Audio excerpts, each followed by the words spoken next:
card race.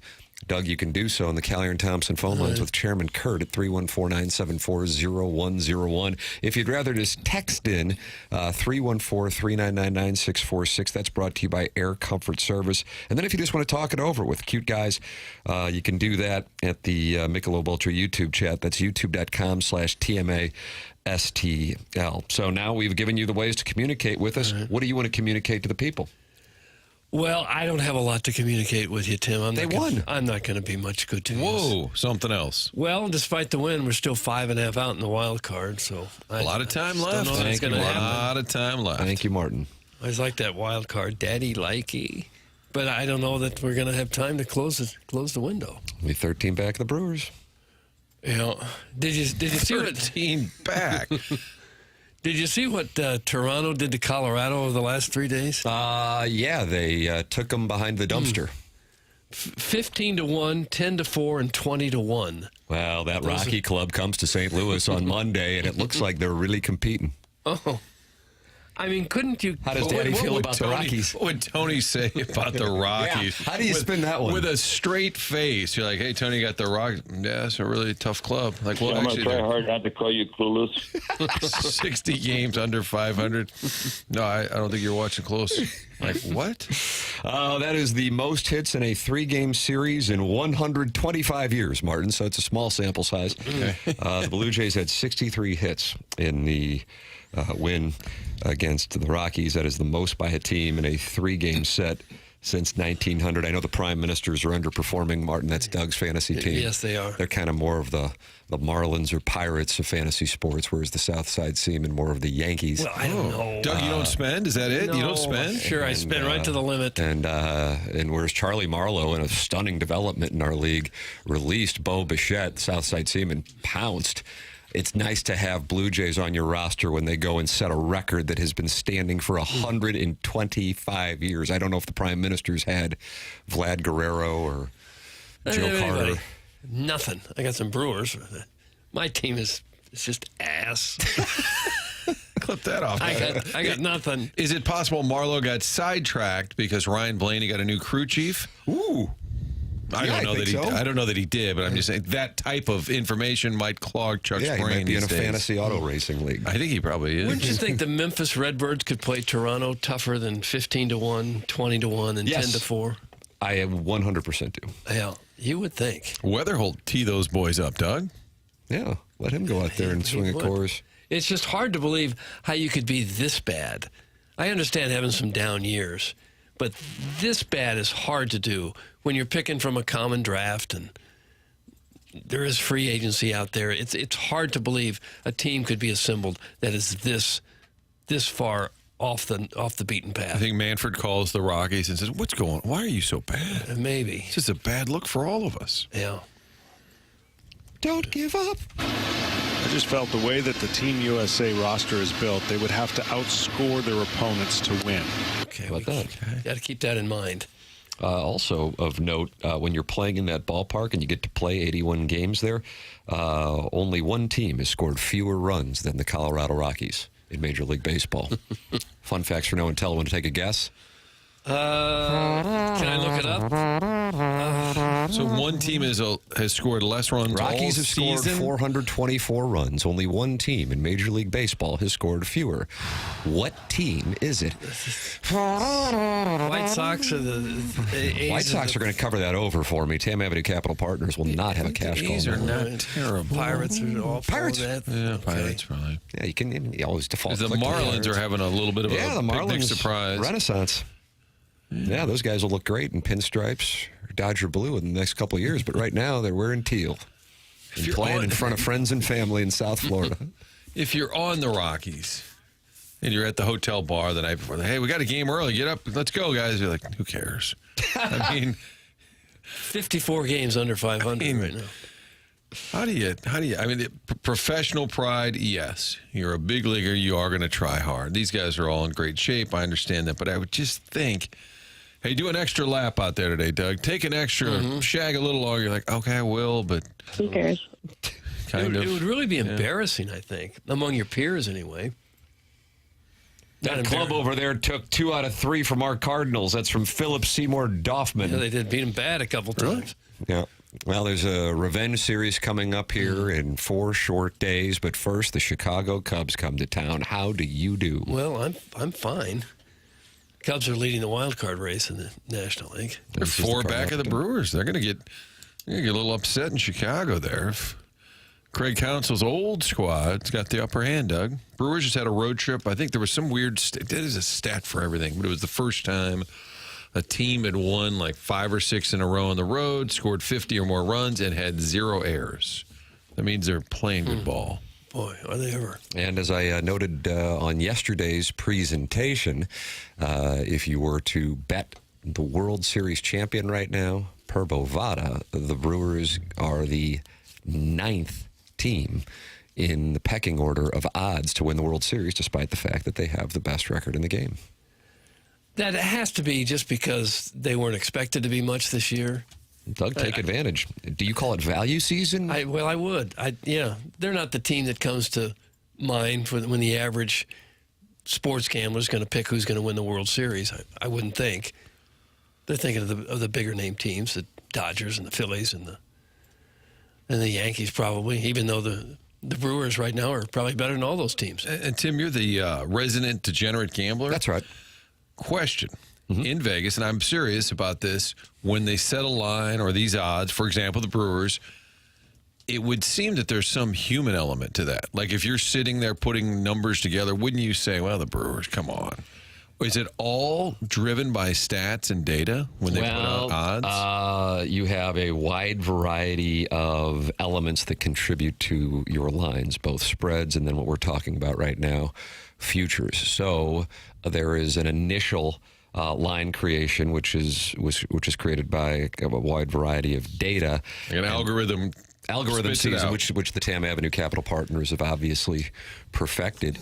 And then if you see the market, especially the guys who actually are sharp, as they call it, profitable, hammer a line, then there is a correction to move it.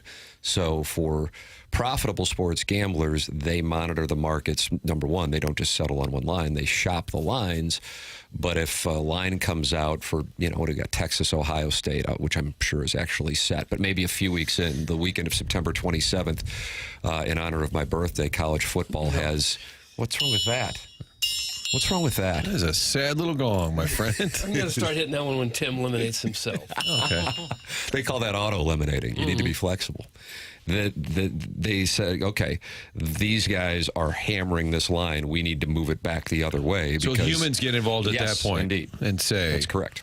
But I wonder because they don't want to have a lot of exposure. Do you think the Brewers being the 9th favorite, even though they're having this great year, do you think there's some human element to that, or is it just simply data? I think that there is some human element to it. You made the comparison, which I think was right on, to the Winnipeg Jets, President's Trophy winning team, but not many people around the league were picking them to win the Stanley Cup. There's, the Dodgers are plus 235. They've kind of been flopping around a little bit relative to their talent. The Phillies are plus 850. The Yankees, who have really had some issues here as of late, are at plus 900, and the Brewers are plus 1,500, and the Mets, Astros, Blue Jays, and Cubs are all ahead of them. So, the Cubs, who are 4 back, are still shorter odds than the Brewers to win the World Series. See, I still picture a guy named Vinny going, the Brewers, get out of here. Make them the 9th favorite. Yeah, that's probably who it is. You think it's Vinny? Vinny and Carmine's right in there with him. I'm telling you, I can't wait to hear it from my wife and her family today after that kind of comment. Not going to go well. Not going to go well. If you're an Italian-American, would you like to text in or call in? 314-399-9646. That's how you can text in. 314-974-0101. Callier and Thompson phone lines. That is how you can call in. And then you got this Design Air Heating and Cooling email today, the morning after at InsideSTL.com. The morning after at InsideSTL.com. Really fun leaderboard so far this month, Doug. I know you were excited to see self-made stay-at-home Ledoux mom leading. I did finally get a Venmo, sent the $50 for her win. Now, the thing that's a little confusing, it was a guy's Venmo. Boy, Doug and I kind of sniffed that one out months ago. But said this was a guy that she was occasionally seeing. Sure. Because, as you know, she's married. So this is a side piece, and I Venmo'd him. So she doesn't have a Venmo set up. She doesn't exist. What? He is a steel worker out Granite City way. That's that what it right? is. That's And on right. his cigarette break, he is texting into this show. That's correct. And emailing in fine prose. Well, either way, the $50 has been paid, and I hope it helps the monogramming business that apparently has fallen on hard times. There's no monogramming off of business. Conway. No. You know, that's you can email in too, because Buck Swope had a wonderful win yesterday. He went after Beer Cats, and he went after them hard. So that was tense. I think he went after Beer Cats. I don't know. There's so many wars going on right now. That was on Tuesday. Well, who won yesterday? The listener to be named later. Martin, the listener to be named later. Oh, I heard this. We were in a smoke break during onboarding, and you guys all voted in a row for the same person. That's which- rare, Martin. Yeah. That's You were rare. in lockstep. I like that. A listener to be named later. I like that. Listener to be named later is along moniker. with Buck Swope, self-made stay-at-home Ladue mom, and of course Doug's all-time favorite Kevin Miller. They all have wins so far this month in Design Air Heating and Cooling Email of the Day. Design Air, a sponsor of the Design Air Heating and Cooling Email of the Day, longest-running sponsor on TMA, going back now more than a decade. That's Seth Goldcamp and his team. If you run into any issues with your air conditioning, go to designairservice.com. Doug, we're creeping back up into the 90s. I know. 92 for a high today, 93 for a high Friday, 93 for a high Saturday, 90, 90, 91. And then, once again, gets back down into the mid-80s next week. But you got an air conditioning issue, it's real simple. You go to designairservice.com. You're chatting with somebody at Design Air, quick, fast, in a hurry. They come out, they service it. They don't upsell you. They take care of it. That's why Martin's a client. That's why Doug's a client. That's why I'm a client. You can count on them. Fourth-generation owner and operator Seth Goldcamp runs one fine business. Doug likes a gentleman by the name of Larry and calls him the Silver Fox. I don't know if they take requests like a wedding DJ for your They service might. tech. They might. But Doug has a personal Play deal shout. with Larry, the Silver Fox. It's Design Air Heating and Cooling online at designairservice.com. Martin, I don't know if you saw this Stiefel dossier. It says it's a great day to be good. Jackson's doing like corporate office part artwork in the Stiefel dossier. Are you wearing your flares today? World. Do you know I can't get into the dossier because on this particular computer, when I just go to get into my email, it says insert your security key into the USB port. And I have no idea what that means. Well, did you bring your security key? I don't have my security key to insert into the USB port. Looks like you're. So this whole dossier, I'm going to have to look it up on my phone. So, Tim, I'm sorry. In the dossier, is a little bit of a pep talk? Yeah. It says it's a great day to be good, and then there's like a little flag or something next to it. Well, there's no flag. Did I put it? It's like a flag. That looks like Old Glory to me.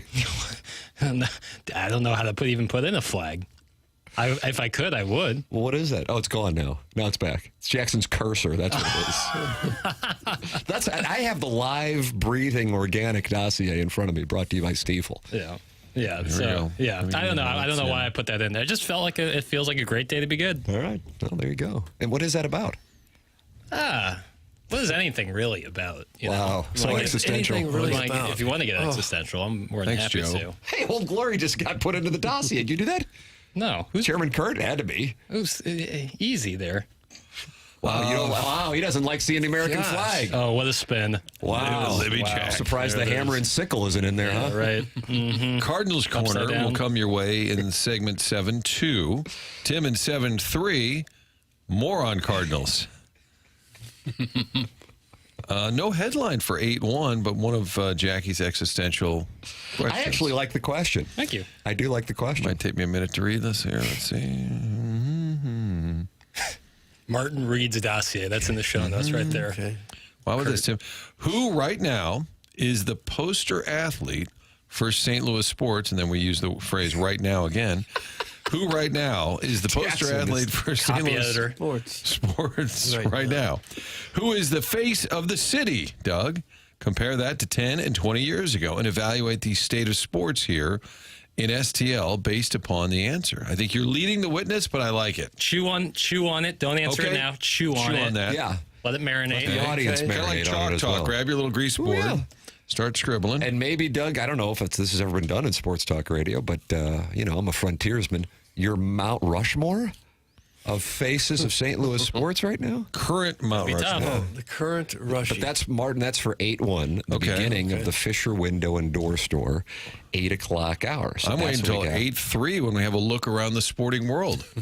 That's always one of my favorite segments. A look around the sporting world. What falls under that umbrella? The sporting world? Yeah, is it media? Is it games? Yeah, all personalities? of it. It's Yes, all of it. The sporting world. Boy, that's when you got nothing, right? What do you mean? A look around the sporting world. What do you got? Well, I got Besides that nothing. nice golf shirt that I'd take I off got you going right on. now. Jackson wants to take off your shirt. Yeah, you want to switch? Weirdo. Yeah, that's. I'm it's too hot, tired to but come up with much. I'm battling a dog with insanity issues. What's You got an insane dog. Is it Yes. that tinsel? Not pencil. No, that was long ago. Yeah. Is it Rest in insomnia, power. Doug, or Dora. insanity? Dora wakes up in the middle of the night, and first you get right in your face. That can be hot. Nothing going on. And then we'll just start barking at air. And was walking around to different rooms, barking in You different think rooms. there's a chance there's a spirit? I was going to say, is don't know. possession a possibility here? You think there's a hologram of like Tupac or something? It's just insanity is what it Okay. is. I mean, I bet I woke up 10, 12 times last night dealing with the dog. That sounds Just awful. barking. Wanted the water bowl. No, here's the water bowl. Then nothing. Then barking at air again. And they got to go downstairs. Well, what's down there? I don't know. Tried to give the dog a little sedative. It tried to bite me. I'm telling you, I'm dealing with insanity issues. Are you concerned in any capacity that you do have a haunted home and Dora can see the spirits? It's possible. Yeah, you have 'Cause to we've think had about it. incidents in the past. With your home being haunted? Yeah. Wow, Martin, how about that? Didn't Joey Vitale have a similar issue? Yeah, but he's You got guys, like a 200-year-old home. Yeah. Why don't you get Father Hagen? Was he the one at SLU that came over and did the exorcism? Did he really? Was it Father Hagen? Not Hagen. I remember him. No, he okay, knew I'm- everybody's name. Everybody's name. Wasn't it him? It was an old-time St. Louis U High Jesuit that had been involved in The Exorcist. Wow. You might be thinking of See the Old Man Pukenhagen. That would have been in 1949. I think Father Hagen would have been around for that. Yeah. Reverend Luther Miles Scholes. Somebody that went to the U High that's older than me and older than Tim will know this answer. All right. Great. Call in with your exorcism stories and maybe can head over to Doug's place to take care of Dora. The house is still there. It's over there by Normandy Golf Course, where it happened. They just laid the sod down on number 18. You see that? I did see a Normandy? picture. Boy, it looks great. I'm The little telling you. picture that I can't saw. wait to go out and compress or flip it. I'll be flipping. Jackson will be flipping. Doug's compressing. Now, what's flipping? Where you add loft because you're not hitting down on the ball, and therefore the ball kind of goes off like a dainty little piss Okay. missile. Well, I guess I'll be flipping. Yeah, we'll all be flipping together. Martin compresses. Spinny floaters is what I call them. Just spinny floaters. High, spinny, fall off to the right. Father Bill Bowden. That's what the 314 says. Martin, Is does that that ring Bobby a bell? and Tommy's Jim. relative? Bobby and Terry. Tommy, too. Ronnie, Bobby, Ricky, and Okay. Mike. If I love the girl, who cares who you like? Think about that. Cool It Now, 1984, Boston. Okay. So Doug, Father Bill Bowden will be over this afternoon to tend to Dora. The head hasn't been spinning, and there's been no spinning of green pea soup yet. But when a dog just wakes up a dozen times a night and starts barking at nothing, you begin to wonder. Ooh, according to one account, a total of 48 people witnessed this exorcism. Interesting. Really? That's what it says They here. sold tickets? I'm saying, And this was is that- according to one account. Is that hospital General in South admission. St. Louis? It's not there anymore. Alexian right? Brothers. Yeah. We'll take your exorcism calls. Okay. Yeah, we will. 314-974-0101. That is how you can call in with your exorcism stories. And you also can text in 314-399-9646 and participate in the Michelob Ultra YouTube chat, where already 161 friends have gathered this morning, including Jake in St. Genevieve, who's talking it over with Chairman Kurt, who's in there talking to Lex Luthor, Paranormal Paul. He might be an expert on the topic, and the co-founder of the Fairmount Park Players Club. That is all there for you. Jackson and I recorded QFTA yesterday. What is the title of yesterday's episode on the Tim McKernan Show podcast? And is that in the TMA podcast feed? Yep. It is. All right. Oh, I'm so close to having a threesome. Yeah, that's the title of the I episode. beg your Doug. pardon? comma. I'm so close to having a threesome. You are? That's just the name of the episode. Right. Oh. You got to listen to find out more. Yes, exactly right. That's called getting better at teasing. 2 hours and 24 minutes. And it flew by. It Could have really done did. 9. Could have done 9 hours. Yeah. We landed the plane, and I was like, I probably could have done another hour at least. Minimum. Really? Yeah. And friends were gathered in the YouTube, They too, were. talking it over. Yeah, chatting it up. Yeah. I'm so close to having a threesome is the title of the episode. That's the Tim McKernan Show podcast. Very proud of the work, the handiwork. Yeah. All right, Martin. Well, the Stiefel dossier has been laid out. Now there is a different flag under 7-1. Which flag do we have in there? Oh, what is that? Ukraine? Croatia? That's Russia. Is it? I'm working on this Mount Rushmore. Yeah, the face of St. Louis 2005 was fine. It's 25 is a little trickier. Harrison's brother Master is not pleased with the topic. That's kind of surprising. He says Jackson asks who's the face of St. Louis sports at least every other week. Oh, is that right?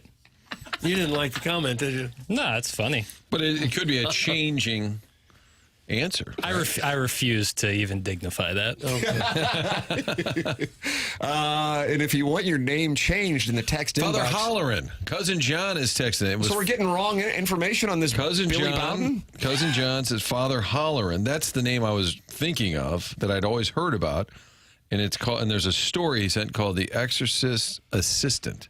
Father Holleran of the. I think he was at the U High previously at St. Louis U. The last surviving eyewitness of the events. Was Father Holleran. Yeah. That's one of those things you just have to see for yourself to believe it's true, right? You Yes. can't believe that people are levitating and heads are spinning. Well, then there's your unless you see dog. it yourself. Yeah, what about Right? seeing door? Does that change your opinion? The dog is just insane, is all. Well, that's what we're talking about. All right. All night long. What's your Mount Rushmore of exorcist assistants? Father Holleran's on there. I got to be Bowden. He died March 1st, 2005 at the age of 83. He was called upon to assist William Bowden. There you go, Father Bowden. Okay. The pastor of St. Francis Catholic Church in St. Louis. There's a bunch of Father Raymond Bishop. I got the whole list, Doug, of these folks who chimed in to get it done. Well, Martin, they're not happy in About the anything. Air Comfort Service text inbox, and all members of the dais are just taking shrapnel.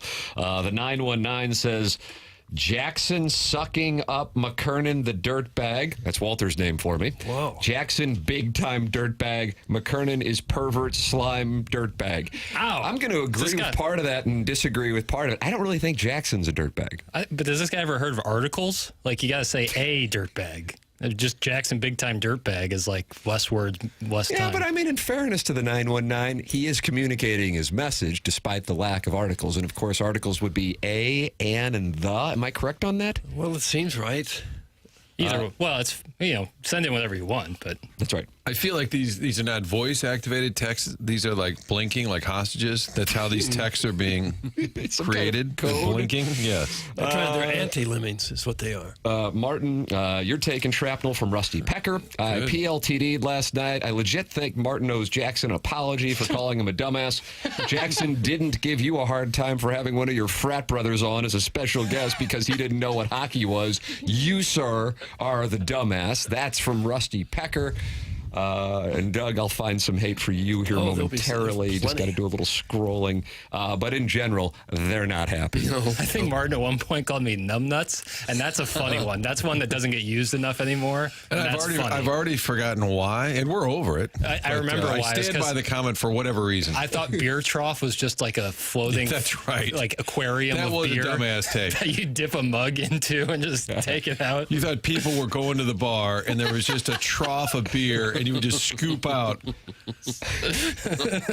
I was thinking visually that would be outstanding. Tim McKernan's Meat and Potatoes is in the YouTube chat, which is brought to you by Michelob Ultra, and he said it was the best QFTA of all time. How about that? That's saying something. Doug, there have been some Been a wonderful... lot. Wouldn't you like to come in after doing 4 hours here and do 4 hours down there? Well, I haven't had much sleep. Coming Because up of on Dora. Yes. Coming up on 700 episodes. Is that of the right? Tim McKernan Show. No, Yeah. no. 600. That was yesterday's was 689. Oh, wow. What are we going to do for the 700th one? The same damn thing. Yeah, exactly. And you just prattle on and on and on. Oh! Prattles. Bow! Yeah, that seemed pointed. It did seem pointed. Well, what are the topics that need to be broken down. I mean, the title of the episode, 689 I'm so close to having a threesome. There was one point where we started on one topic and got off on like 3 different tangents. And I have to tell Jackson, to take a note because that's like the breadcrumbs for Hansel and Gretel. Otherwise, I'll have no idea what it was that was. I just need to snort rails of Adderall during that podcast. I mean, rails. I used to try and keep a running log of this show. Right, I how's could that going? Do a recap, and I've finally just kind of given up. Doug, we have a Stiefel dossier. We'll stick to it because I can't wait to hear what we got here. I mean, Papers has a wonderful 7-2 segment, and it features the pride of St. John the Baptist. Remember St. John the Baptist on the south side, Martin? They would always forfeit. A lot of denim baseball on the squad if they did field the team, but that's where Greg Amsinger's from. And he made an observation regarding the Cardinals and Dodgers game yesterday, and I can't wait to hear it. I see it in the Stiefel dossier. We'll have that for you coming up next. Plus, Jackson asks the question, who is the face of St. Louis sports? Harrison's brother Master says he does that every other week. We have a Mount Rushmore of the face of St. Louis sports at this moment, August of 2025, because Mount Rushmore is kind of like cutting edge. It is. In New. sports talk radio, it's new. It's not hackneyed. So that's coming up as well. It is TMA, presented to you by Brown and Crouppen on 101 ESPN.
They'll be playing this in downtown St. Louis this weekend as the Cubs head to town while the Cardinals begin the winning streak that will send them to the playoffs.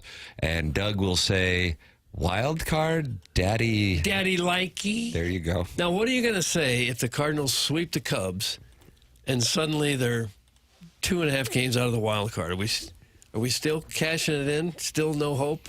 Still not trying as hard as you can every night to win? Remember the Tigers, 2024. Traded at the deadline, thought they were done, and all of a sudden they made a charge, Doug. Yeah.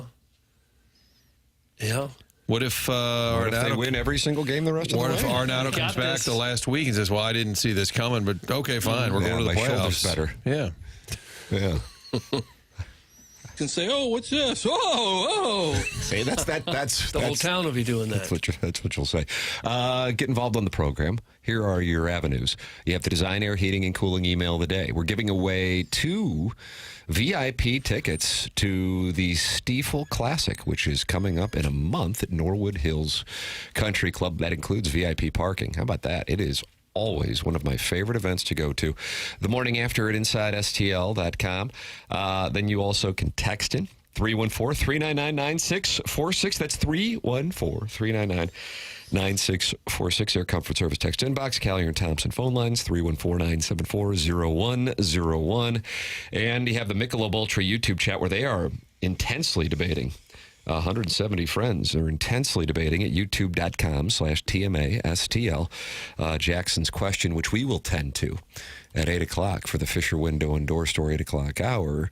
And that is the face of St. Louis sports in 2025 and doing something maybe a little different from normal sports talk radio, the Mount Rushmore. Yeah. Yeah, I don't think it's been done before. Of the 4 faces of St. Louis sports in August 2025. But in this segment, Little Jackie Papers has a couple pieces of audio that I am looking forward to hearing. The pride of St. John the Baptist on the south side. Doug, you call that Dutchtown. Greg Amsinger. What do we have here, Papers? Basically, they're talking about Shohei's performance, but it was kind of bordering on the John Smoltz drop I played about outscoring your opponent to win. A little bit of you can't lose games in the NFL and still win. That was Trent Dilfer? Yeah. I'll let the audio speak for itself. First time I'm saying this all year. We just watched a team win a game that they lost. The Los Angeles Dodgers won this game, but the Cardinals won it 5-3 by the score. The key, Jake, was to see Shohei Ohtani find that ace stuff again. We knew we were going to see more length in the start than we saw all year. You'd done 3 innings a couple times. We were expecting 4 innings. We didn't just see 4 innings. We saw a game 1 starter in terms of his stuff. Greg, I don't know anybody in the league that has this. Nobody in the league has this kind of power arm and this kind of stuff to go with it, right? Was that like the opening of a go-go song right at the end? I have to tell you, now that I've heard it, I agree with it. Yes, that's why I wanted to include all of it, because it sounds kind of goofy. I follow it. I follow it because, for the Dodgers, the goal isn't to, sneak into the playoffs. They're thinking defending a world championship. And because Ohtani was as dominant as he was, that was a win, even though they lost the game. I follow it. I get it. I like the take, too. So the win is that Ohtani was Macro. an ace. Yes. Okay. He wasn't doing the Smoltz, Trent Dilfer confusing. If I would have just cut it off then, it would have sounded like it. That's why I wanted to include all of it. Because we love Greg Amsinger. Shohei yesterday, 4 innings pitched, 2 hits, 1 run, 8 Ks. Pretty solid. Oh, he was carving them up. He looked unhittable. That was the best thing that happened. They took him out. Yeah. Cards took out Libby early and then got 5 shutout innings from the pen. Walker had 3 hits, so that's a win for the Cardinals on top of that, too. Yeah. He really does. Is that 2 wins then? Should they get 2 Cardinals wins? get one of them both. Won the doubleheader. He really has looked a whole lot better here over the last 2-3 weeks. But he's Luis Ariz. Well, that'd be fine. We'd take that. I don't care if he's 6'6" and 280 pounds. He wants to slap singles all over the field. That's fine. 3 for 5 yesterday with the big hit and on a stolen base, for that matter. So Jordan Walker has been hitting since the All-Star break, just not for power. And it's just not happening. I mean, the man has 3 home runs. Yeah, the power's not there. And the average still is at 231 with an OPS of 606. So, was it Harvey Keitel who said, let's not start? Yeah, Winston Wolf. Where's the balloon party? They used to call them Punch and Judy hitters if you got a bunch of singles. Yeah, I did. He's a Punch and Judy. And then it just came down to he's a Judy. I wonder what the origin of that is. I'm going to find out. I think that might have been an old cartoon, Punch and Judy, maybe. It was a Jesuit, Doug, that worked at SLU High. Punch and Judy. It always goes back to the Jesuits at the University High School. Who cares about the $1 billion Dodgers? That's in 309. Okay. What? Well, if you care about the Cardinals, you want to hear what A.J. Przinsky, member of the Cardinals in 2014, had to say about Chaim Bloom and how he thinks the Cardinals may have pulled something off by getting him in as the soon-to-be president of baseball operations. He stunk, though, Kip. He stunk at his job. You know why he stunk? Because he drafted all these guys and they're now signing. He traded for a lot of these guys. He rebuilt. His job was to trade Mookie Betts and rebuild the farm system. He did both of those. And they're like, yeah, sorry, Chaim. You can go to St. Louis and try it now because he's going to try it under John Mozeliak. So the Cardinals are like, man, we might have a steal here because I don't know if you know Chaim at all, but I've talked to him a bunch of times. Some people don't like him, but I think he's great. I think he's awesome. And he's great at what he does. He knows how to draft guys. He knows how to develop guys. He knows how to put together a big league roster. Base hit right there. Solid. Well, you would hope he would know how to do those things to get the job. And hopefully he's good at it. I do want to ask him when we have access to him, which will be roughly a year after he was appointed his position, future president of baseball operations, tell us about the Mookie Betts trade. That's when Keith Tkachuk said he was done with the Red Sox. Yeah. Checked out for good. Longtime Sox fan. Was he told to do that? That's been written a lot in Boston. I'd like to know a little bit more. Trying to shed payroll, whatever. And then they turn around and sign Trevor Story to a big contract. I don't understand. But if it's true, he did exactly what they wanted him to do. Let's kind of rebuild things. And then they fire him a year or two later. That doesn't make any sense. But I'd like to know more. And that is likely in reference to the 8-year deal that Roman Anthony, who is only 21 years old, got from the Red Sox yesterday. He was drafted in 2022 by Chaim Bloom. So I would imagine that was the reason for that conversation, as I did not listen to the whole podcast. But Roman Anthony has 2 career homers, 19 career at-bats, and he got $135 million. They're all in. It's a great sport. That's even more bold than the Cardinals and Piscotty and Wong. Who else got? Carpenter got one of those. Jaime Garcia. They used to just throw those things around. I remember the Garcia signing. Rabosky that night on the broadcast, like, I don't know why they're doing this. You don't have to do this. And all of a sudden, Al wasn't doing as many games. You got to know when to hold them. And Doug, by that I mean right. It seemed like. Eric in the Central West End says he's calling in, Chairman. He has an exorcism story. 314-974-010. Maybe he can come by, Doug, and perform the exorcism on Dora. I'd like to see that, but not in the middle of the night. Let's do it in the middle of the day. At like 3 this afternoon? I'd like to sleep tonight. Eric, if you can come by Doug's house today at 3 for the exorcism, call in 314-974-0101. The program is called TMA. It is presented to you by Brown and Crouppen, and we welcome you to participate in the conversation in a wide variety of ways. We just told you that you can call in 314-974-0101. You can text in 314-399-9646, and of course participate in the Michelob Ultra YouTube chat, where already many have gathered this morning. 190 friends are in there now talking. Just open up your YouTube app, type in TMA STL, now you're in there and you're watching the show. I'm in all black everything, and I think I look cute. I don't know. It's up to you. You can talk about it with the other texters. Sweet Lou Dunbar's in there, so that's kind of fun to have celebrities in there.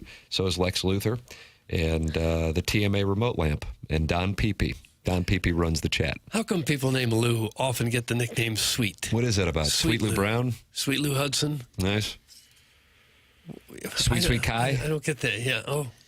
I mean, a lot of people named Lou. I don't think anyone said Sweet Lou Brock. They said, hello, base burglar. That's what they would say. Michelob Ultra is the sponsor of that YouTube chat where you can talk with these legends.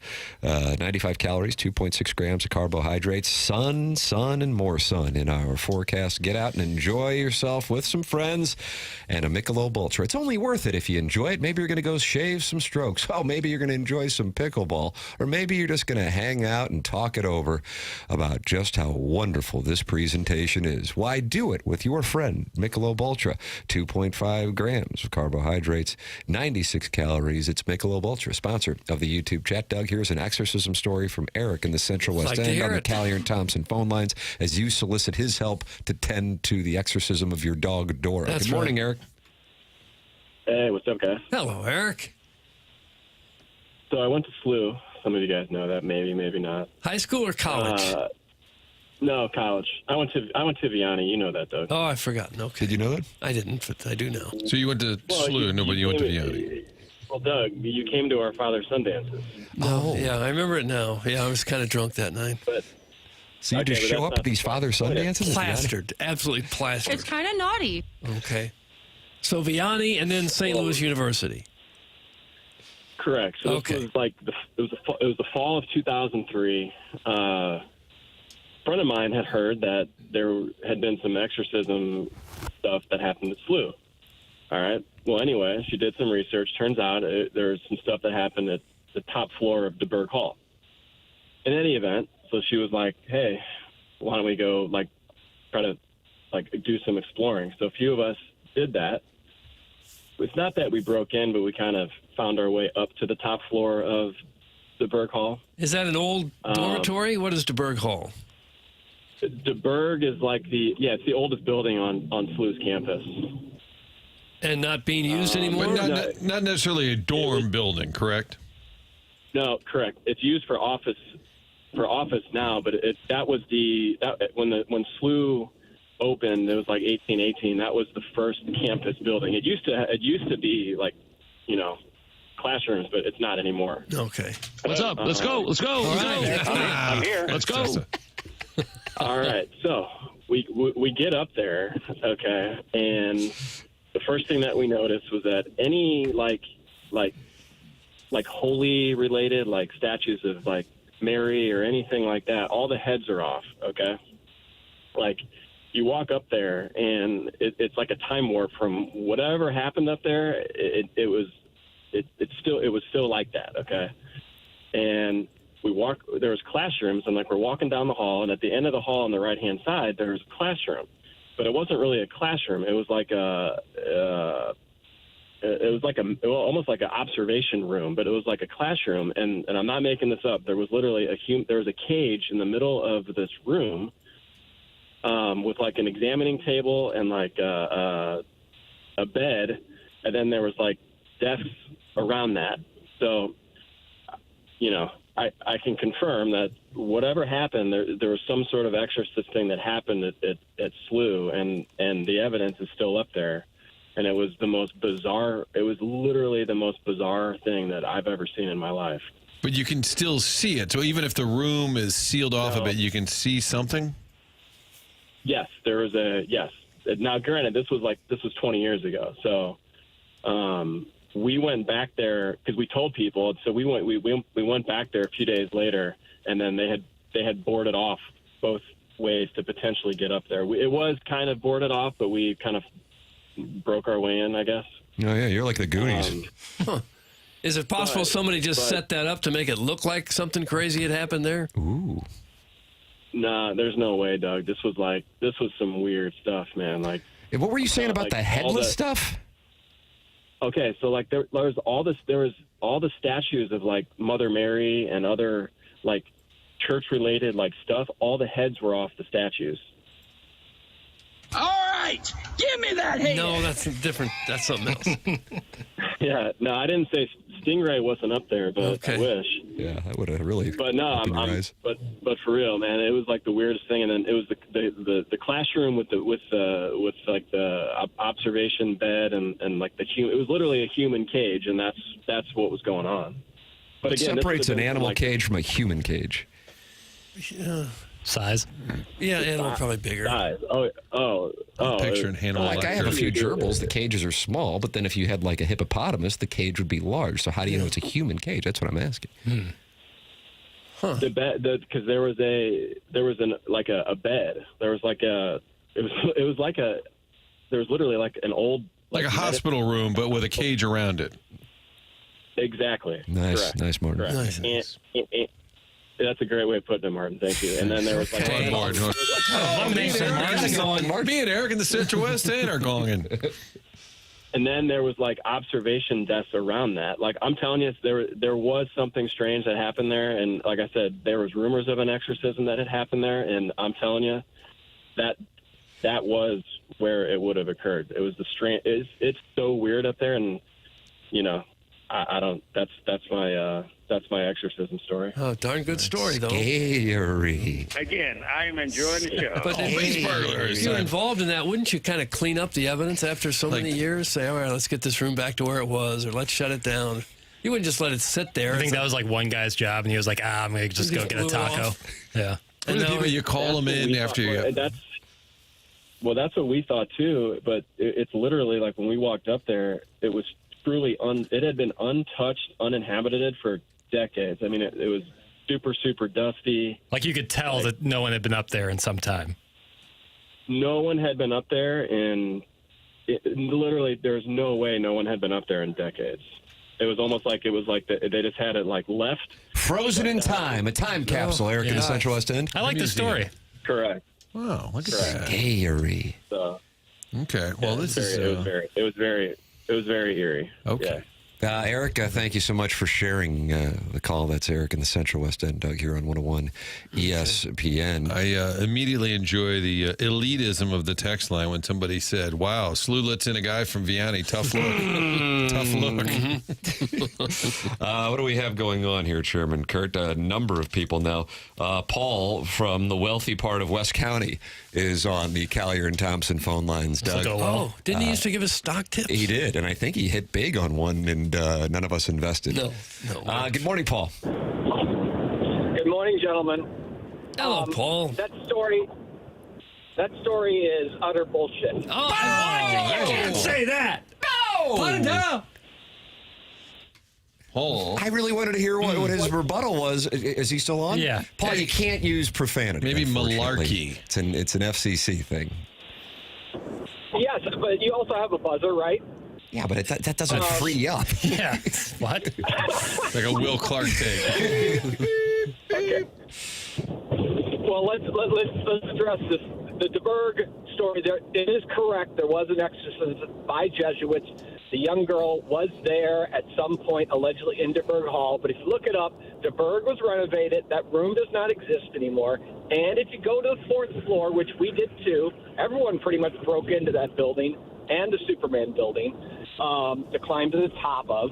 But you go to DeBerg and you go to the top floor. You can go there now. There's not a classroom, and everything he just said is ridiculous. Well, he said it was 10 years ago. 2003. He said 2003. Yeah. So I was there from 88 to 92.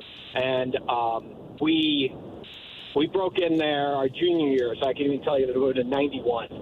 And it is just a hallway like every other hallway. It's a bunch of locked doors. There are no classrooms up there. And there certainly were no headless statues. So I don't know where that came from. There is a rumor that the exorcist occurred there. Everyone talks about it. But you can look up the story of DeBerg. It's been renovated, and that room does not exist anymore. Okay. So just wanted to correct Eric's, because I suspect he might have been altered like some of us were when we were in there. Altered? And maybe he saw things. You think he was having penny pitchers over at Humphreys? Okay. Yes, that is one thing. Also, there's some sort of organic substances that people might imbibe. Oh. Okay. Could he have been in a different part of the building than you were in? Well, he acted like the fourth floor was closed off to some extent, but no, it wasn't.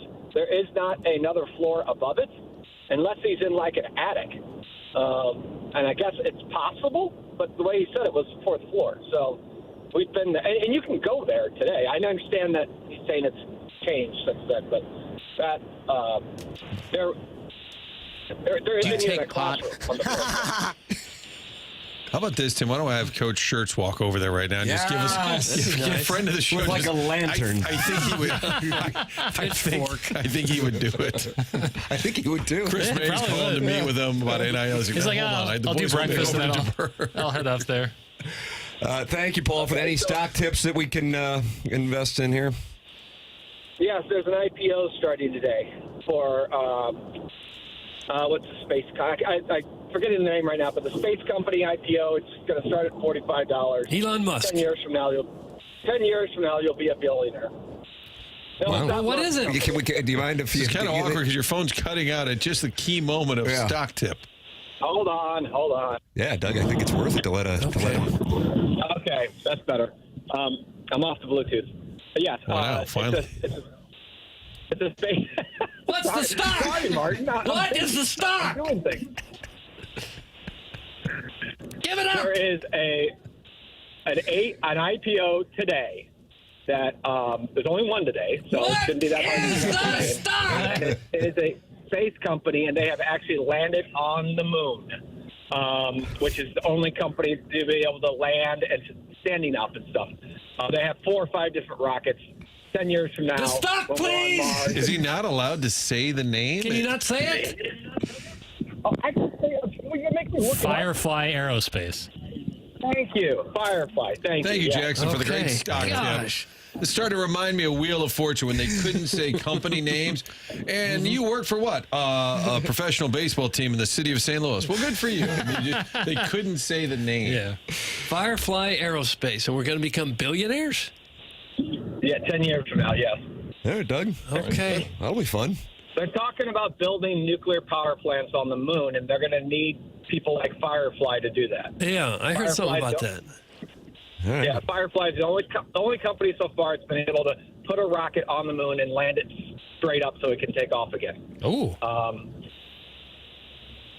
So that's your stock tip for the day. Okay. All right. Thank you, Paul. Thank you. Doug, he tends to hauntings, exorcisms, and making us billionaires. This guy's a one-stop shop, a Swiss Army knife on the Collier and Thompson phone lines. If you were at college and you had a room where there may or may not have been an exorcism taking place, wouldn't you kind of keep it there and maybe use that as a marketing tool to try to lure students from all over the world? I don't know if that would do it, Doug. Who might be interested? I think they would be. College kids, they'd love that kind of stuff. Don't you think that would be an interesting thing to go see? A historical fact. Yeah, I don't know if it would draw him in, but the show is taking a turn here. I was trying to keep a running log. The thing, if you're going to be known for anything, what's better than to be known to cure people who are possessed? We'll convert your kid. What's his issue? They're not converting. They're removing the devil. Guys, I love Paul, but it's hard to take tech stock advice from the only guy who can't buy a functional mobile phone in 2025. That's from Arbor Day, who is won Texter of the Year in 2023 and 2024 at the TMA Year-End Awards. The smell of the chill dripping down Paul's face is sealing through my radio. Definitely a truck driver. Oh. That's from Steven Time. Well, I've already texted my guy to buy up 1,000 units, Doug. I mean, what are we going to do here? I guess we'll have to cancel. You interested in buying them? It's kind of like my hotel room for the Alabama game. I'm trying to move some things on the program. Yeah, if you don't mind, I'll look into it a little bit before I invest. Ron Jacober would go to the phone lines and it would identify if they were on a car phone or not. I don't know why that mattered. Oh, let's go to Paul. Paul's on a car phone. It was so novel that we had to announce who was on a car phone. Let's go to Eric in the Central. He's on a landline. Did you ever have a car phone? With like the cable and all that? No. Yeah. We had them in the TV vehicles. Really? Yeah. I guess Didn't work that great. Yeah. But like if you were to call someone's home and you knew they had a car phone and they didn't answer their home phone, you tried the car phone next? Never got to that point. Okay. There weren't enough of them out there, really. Sure. That and automatic seatbelts. Seemed like a time gone by. Well, the truck driver is not happy with the truck driver text from Steven Time. What's wrong with truck drivers, Steven? We're what makes America function, you jackwagon. That's right. And that's from Danny Beefcake, and now he wants to go with Steven Time. Hell yeah. Here we go. We stand with the truckers. Coming up at 8 o'clock, Jackson laid it out for you, Martin. The Mount Rushmore of the faces of St. Louis sports on August 7th, 2025. Now, may I ask one question before we set the table for this here in the Fisher Window and Door Story 8 o'clock hour? Yes. Does St. Louis expand as far west to Columbia, Missouri, as far east as Champaign, Illinois? It absolutely does. That's not going to play well. With the anti-college crowd. Though. Well, I don't think it affects. They can deal with it. I don't know about that. I think for some it might. I say get creative with your answers. Don't be afraid to think. I don't like that. Here's the box, Doug. Don't be afraid to think outside of it. But the greater St. Louis sports scene includes Mizzou and Illinois. Oh, for sure. How could it not? Table's been set by Little Jackie Papers on the Stiefel dossier. The program's called TMA, presented by Brown and Crouppen on 101 ESPN. And you can watch on the TMA STL YouTube channel.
This is Jackson with a Sports Center update. That's driven by Johnny Londoff Chevrolet and Johnny Londoff Autoplex. The Cardinals will win yesterday, defeating the Dodgers and taking the series in Los Angeles. Off day today, back in action tomorrow evening. Back in St. Louis as the Cubs come to town. 7:15 first pitch tomorrow with Michael McGreevy on the mound for the Redbirds. That was another Sports Center update driven by Johnny Londoff Chevrolet and Johnny Londoff Autoplex. See them at londoff.com. Chevy, together we drive. Are you kidding me?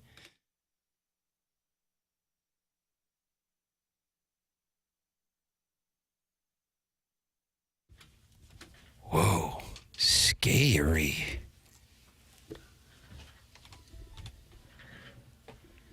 Doug, what is this outside of being scary? There's nothing. This is the theme. Tubular bells. This is the theme to The Exorcist. Yes. Called Tubular Bells. All right, look at you. You know the year? About 70. See, you can do it. Nailed it. Yeah. Look at you. This Big show. The bells, very 70s, 80s kind of sound. I guess it was just this movie kind of sound. Okay. Like, what do you mean? Probably the greatest horror movie of all time. Would you call it a horror movie? Yeah, for sure. What about Human Centipede? Way up there. Wouldn't make my long list. Come over and watch it tonight. Shining would be up there. Halloween. Who Stole What Pink?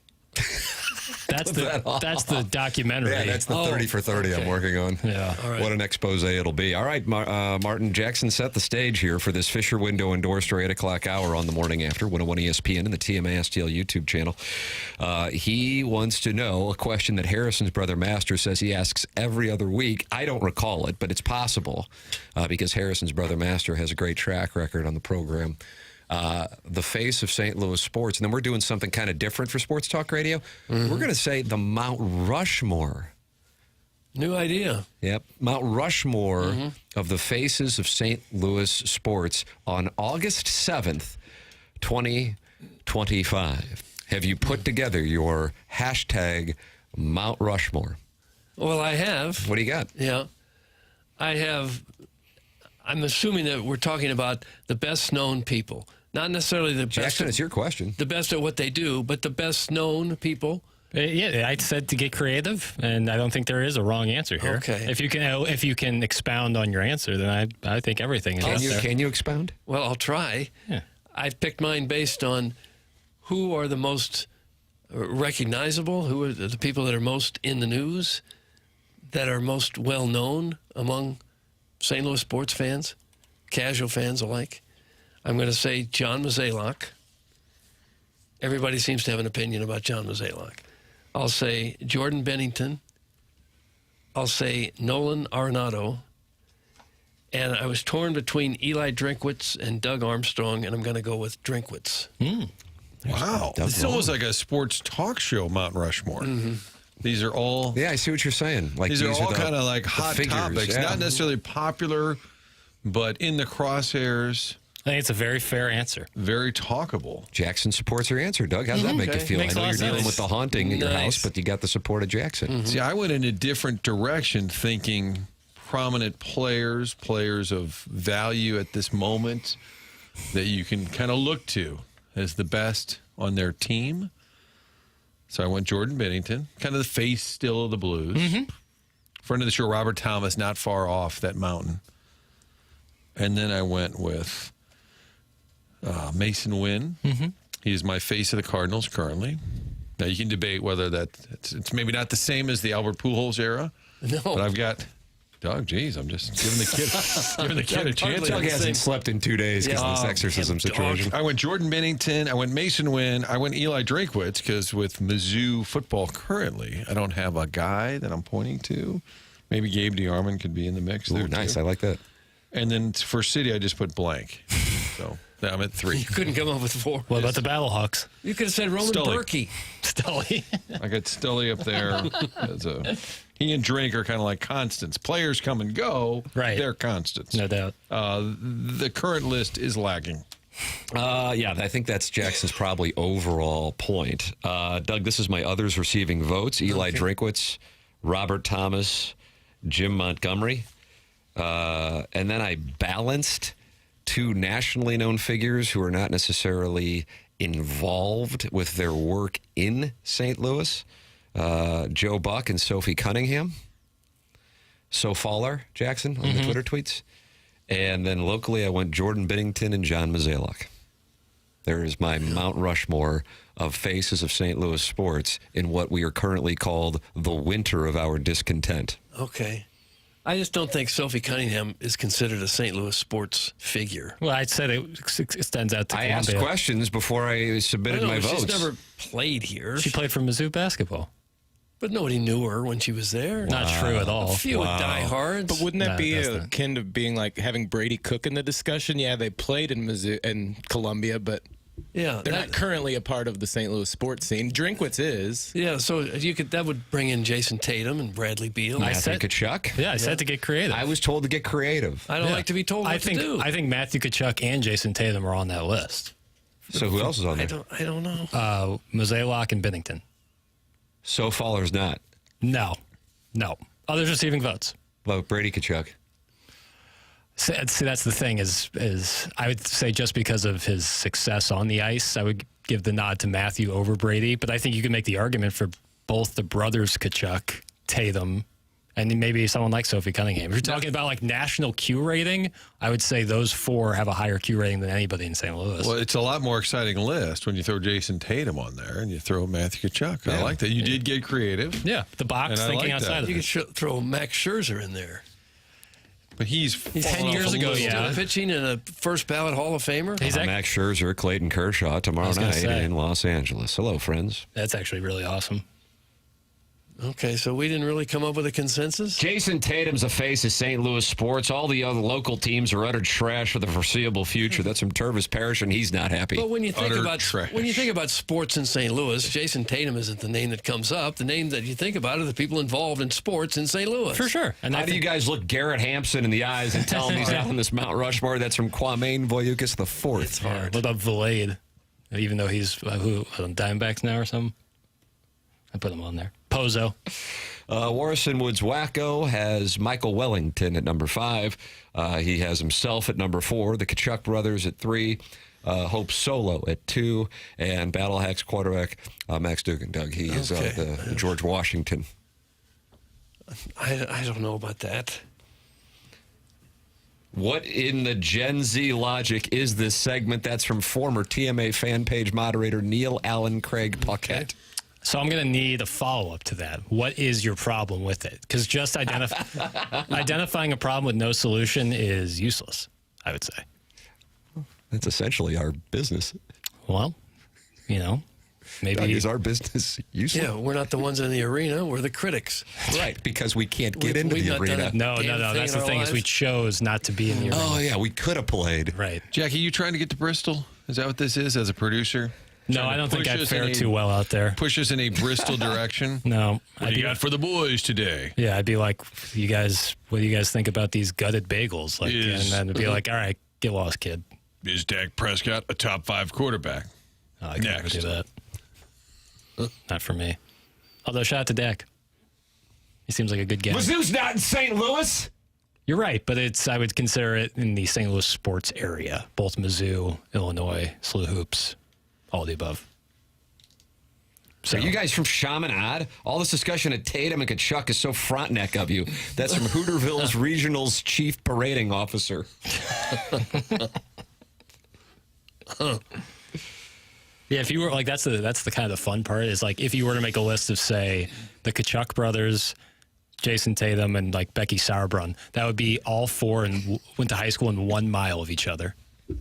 Sauerbrunn was Ledoux? Yeah. The face of the city is the Rumpelmint Santa who has piss stains on his suit and waves at the Polar Express from the roof of Al's Steakhouse. It's him or the Terrell Suggs biceps lady at Hooterville Regional who screams at you to get the hell out of the pickup line at the airport. Doug, that's Al, and he's in Dadeville. I've run into her on more than one occasion. Boy, she really let me have it. Welcome to St. Louis. I was afraid even to get back in the car. Where's Mahomes? No. I came up with Andy Reid, Patrick Mahomes, Travis Kelce, and Bobby Witt Jr. That's MD 2020. There you go. Kansas City's got a pretty good Mount Rushmore going right now. I think we just heard it. Yeah, they would have, they're like the Cardinals. And then I think you would probably include your guy, Bill Self. Yeah, for Kansas City, Self, Mahomes, Kelsey, Bobby Wood Jr. Spags. Yeah, that's How about that's Andy the list. Reid? I think if you're including Mahomes and Kelsey, you don't need Andy Reid necessarily. No You don't think he'll offense. fit on the Mount Rushmore? Is that it? That's a unfair. weak joke. That's Jeez. unfair. I No, never it said isn't. that. I know. That's why I'm yelling at you. He's the one who talks about always eating cheeseburgers. It's not my fault. Oh, yeah? Where does he like to get them from, boy? Kind of looks like everywhere. Man. I don't here like we go it. again. I don't like it. I don't like it at all. I don't know if he has a specific place. I like a cheeseburger as much as the next guy, too. I stand with Andy Reid and the truckers. Mount Rushmore cheeseburgers In St. Louis? What's wrong, Doug? What happened? You just hear about Dora? How many restaurants do you think there are in the St. Louis area? 6. Thousands. Tim just said there's 6. And we're supposed to know the quality of the cheeseburger at everyone. Max Local You Eats can has get a to be on there. cheeseburger at Max is almost live. every restaurant. Probably High Point. I love High Point. I'm going to get Randy on the phone. He likes to tweet pictures of cheeseburgers. Sportsman's P. Never heard anybody. Andy Reid's been known to fly in cheeseburgers from Los Angeles from a place called Original Tommy's. He flies them in? Like flies in the beef? Tell you, that Did colors he talk me about curious. doing that? He got one at In-N-Out Burger in Las Las Angeles. Vegas. Yeah. Put it on ice. That was one of the topics on the 2.5 hour It was. Tim McKernan Show podcast yesterday. There is now at this point a running joke with Tommy Mattern, director of operations here at Hubbard Radio, St. Louis, because for the third time just last week, I have scheduled vacation and then I don't take it, and then I'm taking one at the end of September just for a few days. And we're planning on going to Las Vegas, and all I want to do is watch the Ryder Cup in my hotel room with In-N-Out burgers and be left alone and draw the shades, Doug, in darkness. And I said, that sounds like absolute euphoria to me. And Jackson said it sounds pretty good to him, too. But we're going to get fries from a different place other than In-N-Out because the fries at In-N-Out are just warm garbage. All right. Yeah, Tim's going to be holed up. Yep. Well, I appreciate a nice, big, juicy cheeseburger, but there's no restaurant that makes a cheeseburger so good that you need to transport it 1,000 miles back to where you are. Andy Reid grew up in Los Angeles, right around the corner from the original Tommy's location. Wow, well, there you go. It's nostalgic. He was wearing that Rams uniform when he was in that punt, pass, and kick where he's about That's right. 3 times the size of every other kid. And he won the thing. Didn't he throw the ball like 60 yards? Well, or yeah, he's like next to some kid who's literally half his size. That's one of my favorite pictures. But whatever they're doing to a cheeseburger in L.A., they could do it here too, right? What about their griddle? Yeah, We have griddles here. bagels is a real thing about, like, you can only make bagels a certain way. See? Why? Because the water. Hey, Doug, I'm betting they make them out of tofu now over there. You know, L.A., yeah, wouldn't doubt it. What, New York's got special water for their bagels? It's more conducive to, quality bagels. We got the I best don't water buy in it. America in St. Louis, pal. For drinking, not for bagel cooking. Okay. Boiling, I How should much say. water is in a bagel? They boil a bagel. You boil and bake it if you're doing it right. Wouldn't that Stop make it mentioning the soggy? Chiefs and Mizzou on these airways. Stop you don't mentioning give a Mizzou. flying, you know what? It's from the 314. Get out of here. Chiefs and Mizzou. Okay. We don't talk about the cheese. You like everything? Everywhere's a smash burger now. Do you miss the days of a thick patty? Martin, we hit the Village. Village isn't a smash burger. No, that's a thick patty. Love the Village. Yeah, Villaggio, baby.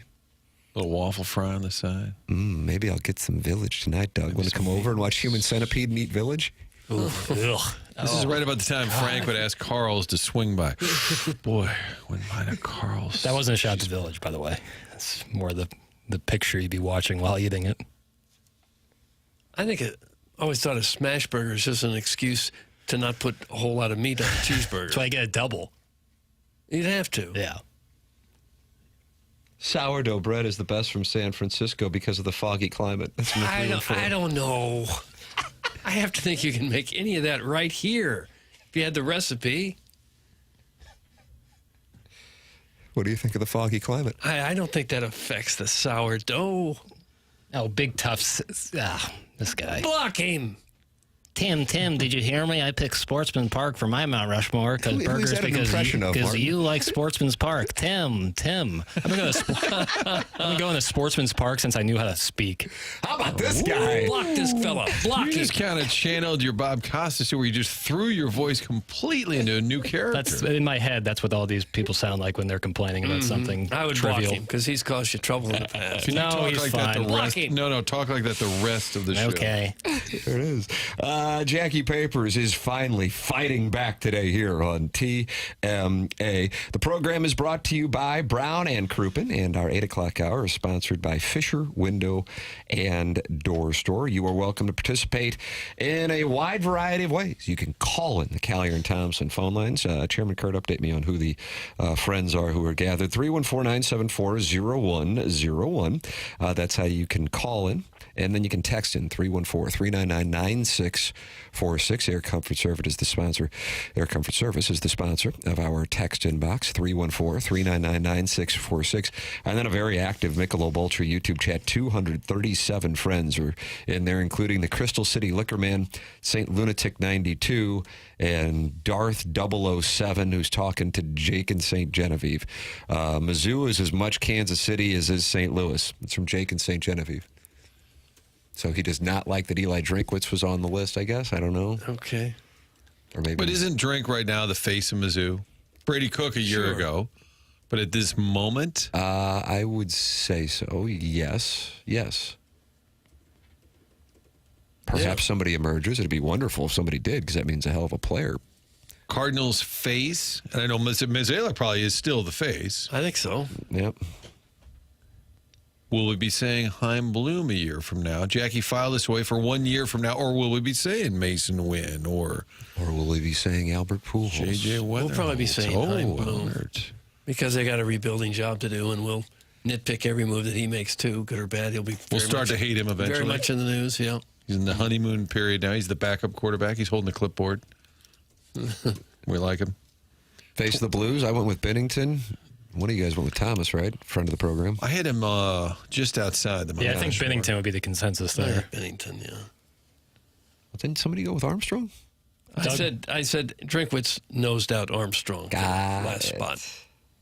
20 years ago, Albert Pujols. How do you not put Edmonds? Boy, if you do 20 years ago, you're put to the test. Pronger's still here. Now, Marshall Faulk is kind of towards the end of the career. Holt and Bruce and Pace may be a little more prominent, but just they hadn't drafted Brian Quick yet.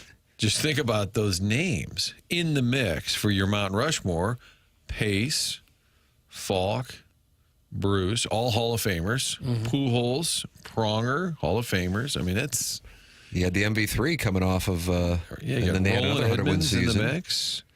And those were the glory years. Yeah, I would have Edmonds. I would suck up to him, but he didn't do radio anymore. So. I think we kind of properly appreciated that at the time. I agree. I think looking back, we realized that it was kind of a special moment in time. I don't know if Martz was as appreciated, perhaps, as he should have been because of some of the either personality quirks, the timeout issues, the shoot will fix it with regards to defense, but the excitement level of the product was reminiscent to me of Whitey Herzog's style of baseball in the 1980s.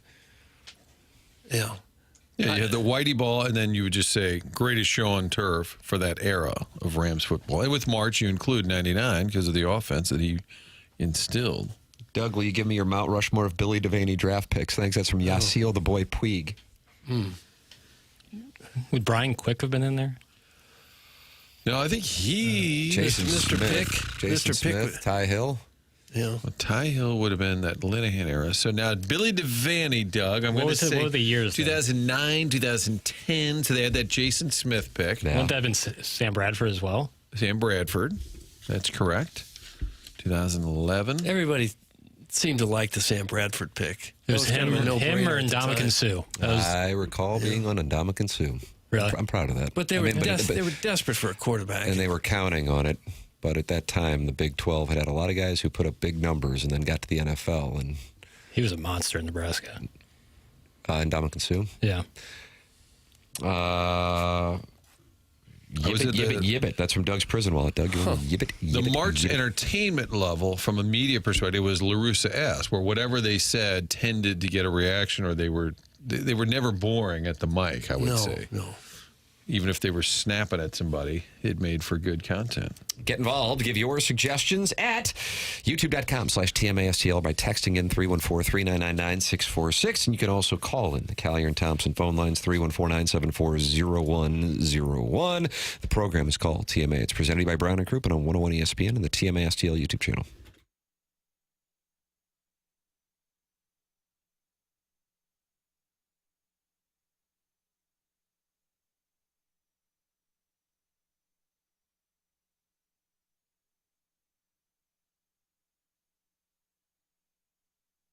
With beautiful sunny weather in the St. Louis metropolitan area, plenty of people spending time outside, and you want to have a world-class, custom design outdoor living space. Well, that's where Aesthetic Design and Build comes into play. It's aestheticdesignandbuild.com with a showroom right in Chesterfield Valley. I've been there. They walked me through all the different types of custom work that they are capable of doing.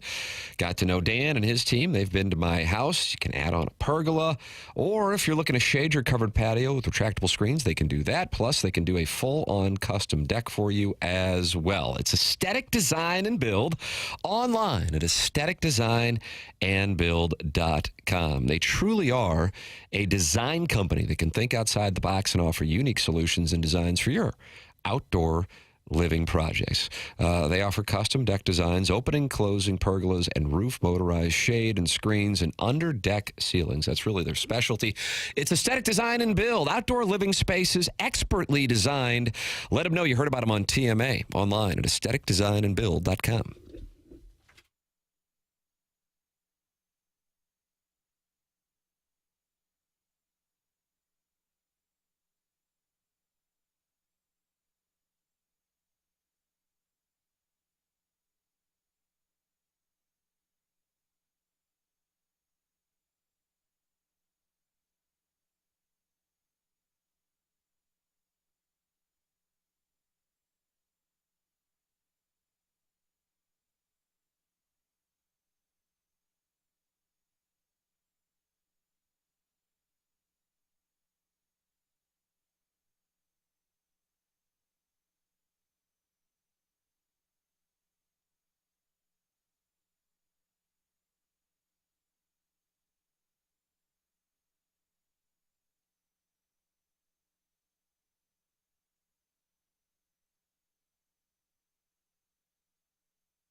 Doug, this is scary.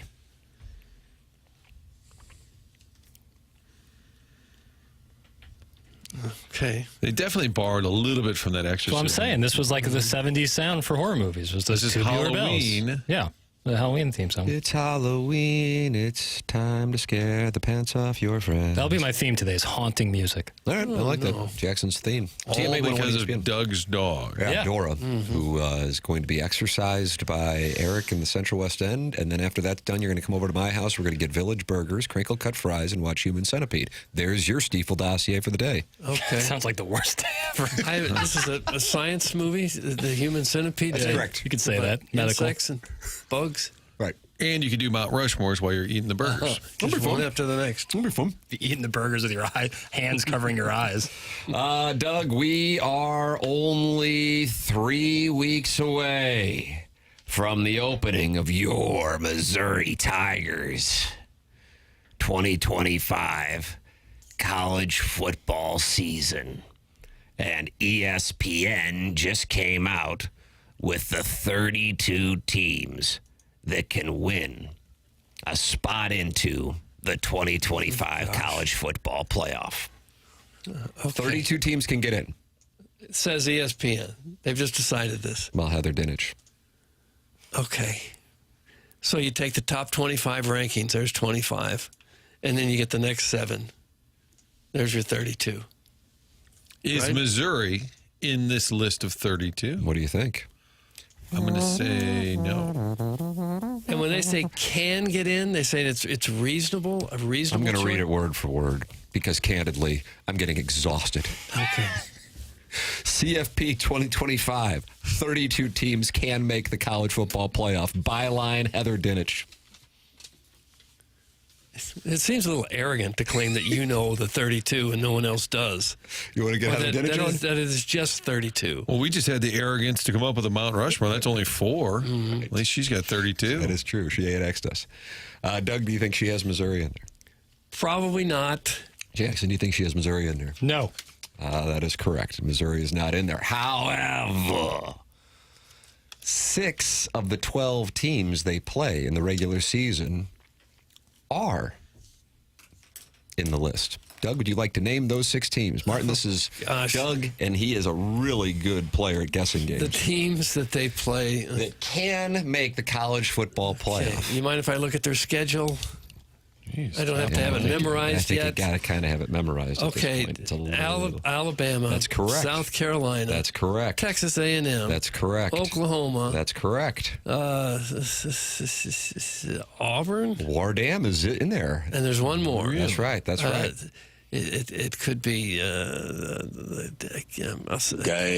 Arkansas or Kansas, probably. Not Arkansas. I'd say Mississippi State. There's between Mississippi right. State and Kansas. I'll say Kansas. Kansas, you got them all. They got Rock Chalk Jayhawk as one of the 32 teams going in a college football playoff. And you know who isn't on there either? Eater? You hear it? Eater? No, I don't. ILL. Oh, God. not in the 32? Not in the 32. Wow. This list is garbage. Warm garbage, too. Well, you could talk me into Kansas being in that group of 32. You could talk me into Oklahoma being in that group of 32. Oklahoma's got a brutal schedule. Maybe Auburn, but I don't think you can sell me that all 3 of those. If there was a wager, Tim, I would wager money that those 3 will not all be in there. Which 3 again? Kansas, Auburn, Oklahoma. I'm saying to tell me all 3 of those, because you can tell me, all right, they're going to make, I don't think all 3 of those are in there. I'm going to write that down. No. That's a no. They are not going to be in. Martin is shorting all Some 3 will, but not all 3. in the market. Illinois is not in there, and not many of Illinois' opponents are in there either, I should note. Nebraska is actually one of them. Matt Rule. Bo Pelini. Dr. Tom Frank Osborne. Solich? Frank Solich. That's exactly right. ILL opens up 3 weeks from tomorrow. Martin, you had Kerry Davis on the program on the 2 Fox. I'm bullish on ILL. My 3 over win totals, and this is merely coincidental. It really isn't about the local thing. But I am on the over of Missouri's on FanDuel at 6.5 wins. ILL, I'm on the over of Illinois at 7.5. And Doug, the over on Jackson's favorite college football coach. Who is it? I think I know it. Shane Beamer. No, that's Josh the Heupel? opposite. It's definitely not that. Oh, Dabo. No, this one you actually really do. Oh, like. you do Kenny like Dillingham. That's right. I do love Kenny Dillingham. Kenny D. He seems like good people. That is my 3 overs for the 2025 campaign. Okay. So of the 32, does it explain why some are left off? It does not explain why some are left off, but the 32nd team was Texas Tech. And I think they're ranked fairly high, aren't they, going into the season? So the AP ranking hasn't come out, but I saw a friend of the Liberty Bowl and Eli Drinkwitz, Brett McMurphy, tweeting yesterday that he loves the AP Top 25. Last year, 14 of the Top 25 from last season in the preseason AP did not finish in the Top 25. Point being, a lot of brand names, a lot of expectations that become just echo chambered, and then the season starts up and it changes quickly. And it used to affect everything because if you started third, fourth, fifth, you couldn't, you'd drop a little here, drop a little there. But once you started so high, I like it now. We got a little more computers involved. Missouri to the playoff this year, highly unlikely, right? Is that too strong? I think they can only lose 2 games based on what it looks like their schedule is. But again, something Doug, you want to guarantee? I'll give you one. Yes, I'd like one. Thank you. There is a team in the SEC that a lot of people are high on. Jackson thinks it's South Carolina, for the record, that will have a super disappointing year. And there is a team in the SEC that no one is talking about that will have a great year. That is something that you can count on year in and year out. Missouri was the good version of that in 2023.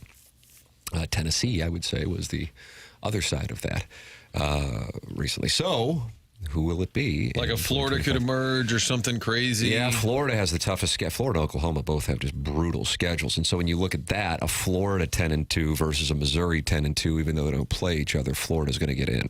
That's what I'm saying. Missouri, oftentimes, when I'm reading and or listening to college football podcasts, reading college football writers, Missouri gets they have the easiest schedule in the SEC label. Whereas Florida and Oklahoma, you take a look at their schedule and you go, oh my God, how in the hell are they going to navigate that? Especially when a guy like Brent Venables might be fighting for his job in Norman. Gabe was saying that the other day down there that Mizzou probably would prefer not to have 6 straight at home. He said it just sort of happened, and when the SEC gave him 2 straight conference games there to back-to-back, gave him the 6 in a row, he said they're even coming to Lindenwood in a couple of weeks, maybe next weekend, just to simulate a road trip for all their players because it's going to be so foreign to them. Really? They're actually coming up here. I guess they'll scrimmage with Lindenwood, I think, and just to kind of get into that road trip vibe so the kids aren't, I don't know. I mean, they are young. How hard is it to I don't know. get on an airplane? I don't know. I remember Spagnuolo's first ever game. It was a preseason game in New York against I guess it would have been against the Jets and Sanchez. It was Sanchez's debut. But he told us, we had a little pre-show meeting as we were doing the game, and he said, I mostly want to see how we travel. I just want to see how we travel. And I was like, what about these are adult human throwing beings, the right? ball, catching the ball, tackling? He was very consumed by how they would travel. That's when you're overthinking it. Yes, sort of summed up his era at Rams Park.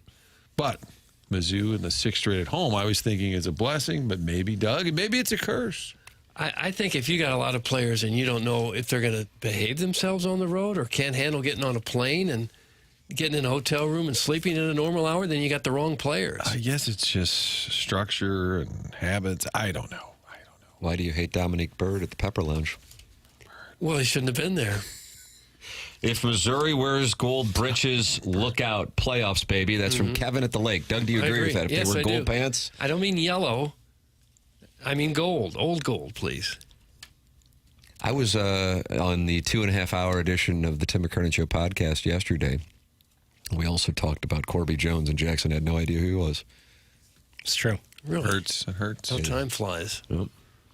If Mizzou doesn't take care of KU, then their postseason chances are basically zero. Any SEC schedule is a gauntlet. That's from Tim's travel agent. Okay. Well, just think 2 of those teams on their schedule that are in this list of 32 that we're giving some credibility because it's 8:30 and the Cardinals are out of it on a Thursday in August. But on that list of 32 that are going to make the playoffs, if Mizzou beats Kansas, if Mizzou beats Oklahoma, that could help derail those teams. And then you start wedging your way into that conversation. Maybe Alabama drops off. I may have missed something due to a senior moment, but why is 32 the magic number? There's not 32 playoff teams this year, right? Well, she just did a column saying these 32 teams can't make the playoff. Everybody else, forget about it. Might as well not even play. It was in honor of Stephen Matz, number 32. Doug, I've got my list of 28 that might make it. So what's the magic number with 32 or 28? 28, Colby Rasmus. Fire burning in the outfield. Oh, yeah, that's right. Okay. You seem exhausted. Yeah, I think it's the dog. I think the dog is throwing Doug for early. He admitted early on, and that's how we got sideways. The entire show has been thrown upside down because of Dora. Why not a list of these 16 teams can make the playoffs? Man, you're going after Heather Dinich. Well, that's no fun. Start a Substack. Why 32? Start a Substack and then start just making lists. Okay. 23. Here's my top 23. That'd be a nice third act for you, Doug. Just making lists every day. Forget about Missouri's schedule. Miami doesn't leave South Florida until November. Is that correct? Miami football. They're at Tallahassee on October 4th. That's Florida, but not South Florida. Right. Yeah. Yeah, they don't leave the state of Florida until November 1st when they travel to college football playoff participant Southern Methodist University. It's kind of nice for them. With flights departing Spirit every other hour. Well, Doug, so you can go to see Miami play SMU. Okay. I went to get their schedule. Now I got to accept cookies. Do I accept the cookies? Always. Yeah, go ahead. Always? Let them take all your data. Miami baby. does have a couple of tough home games, non-conference, Notre Dame and Florida. Yeah, for sure. I like that as a first game. Notre Dame, Florida State. I like that. Hey, Papa, a lot of the players are teenagers. A lot of them probably haven't traveled hardly at all in their lives. We didn't all grow up wagon training west. Take it to Donnybrook. That's from Arbor Day, who is not happy with. I mean, seriously, is it that hard to get on an airplane and fly for an hour and a half? Sometimes not even that long. I don't know. Debate it tonight on Donnybrook. 7 o'clock, Martin Channel 9. I think that's... I don't care how you grew up. You got to be smart enough to be able to handle that, or you shouldn't be playing. You get those hip flexors all tight whenever you do that. Does Channel 5 mind if you go on Donnybrook? Is that a violation of your new non-compete? I just kind of go anywhere now. Okay. Hey, Tim. Take it to Donnybrook. That's a T-shirt waiting to happen. Tim, have you ever considered exploring finishing your last 8 credit hours for your degree at Mizzou? I'm not sure you could get any better at your job than you already are, but I'm just wanting to know. Doug, that's from the Never-Ending Wipe.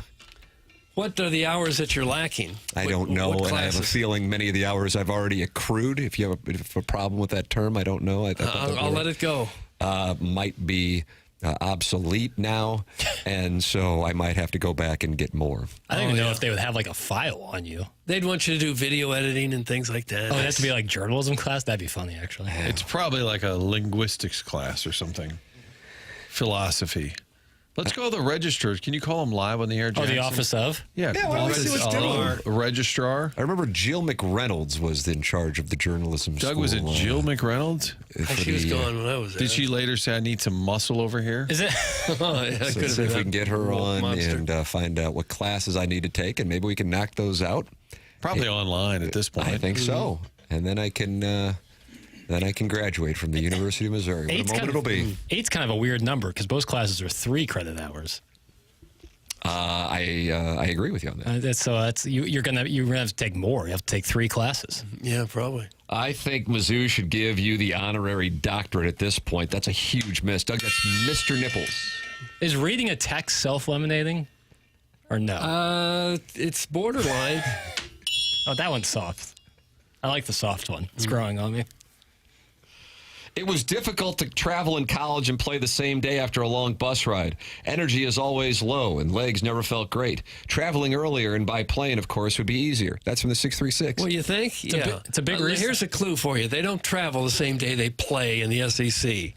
They don't travel early Saturday morning to play Saturday afternoon games. It makes those 11 a.m. starts kind of tough. It does, yeah. You gotta leave at 4. This ain't D3 pickleball, pal. That is part of the why Premier League in England, even if they're going a short distance, they fly, because being in a bus that long really messes with your hip flexors. And if you're sitting that line playing soccer where you're running 10 miles a game, can't have bad hip And you flexors. cramp up and fall to the ground as if you've been shot. So not great for the environment. But For a Saturday game, they would travel probably early Friday afternoon, I would think. Or maybe even earlier. Get there mid-afternoon, and have dinner, and meeting. Maybe they need to practice being in a hotel, Doug. Yeah, because it's so hard. Now, when It's you go to really UMass, you go 2 days early to look at the foliage. That's correct. You drive around and look at the foliage. Yeah, foliage tours. What shade of orange is that?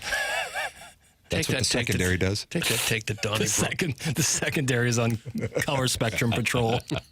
Imagine the crowd when Tim walks on graduation day. Columbia would be packed to the gills. That's from Cuckleberry Finn. You already walked, though, right? You walked. Didn't you? I did. Yeah. There's a picture of me accepting an empty diploma with the dean of the journalism school.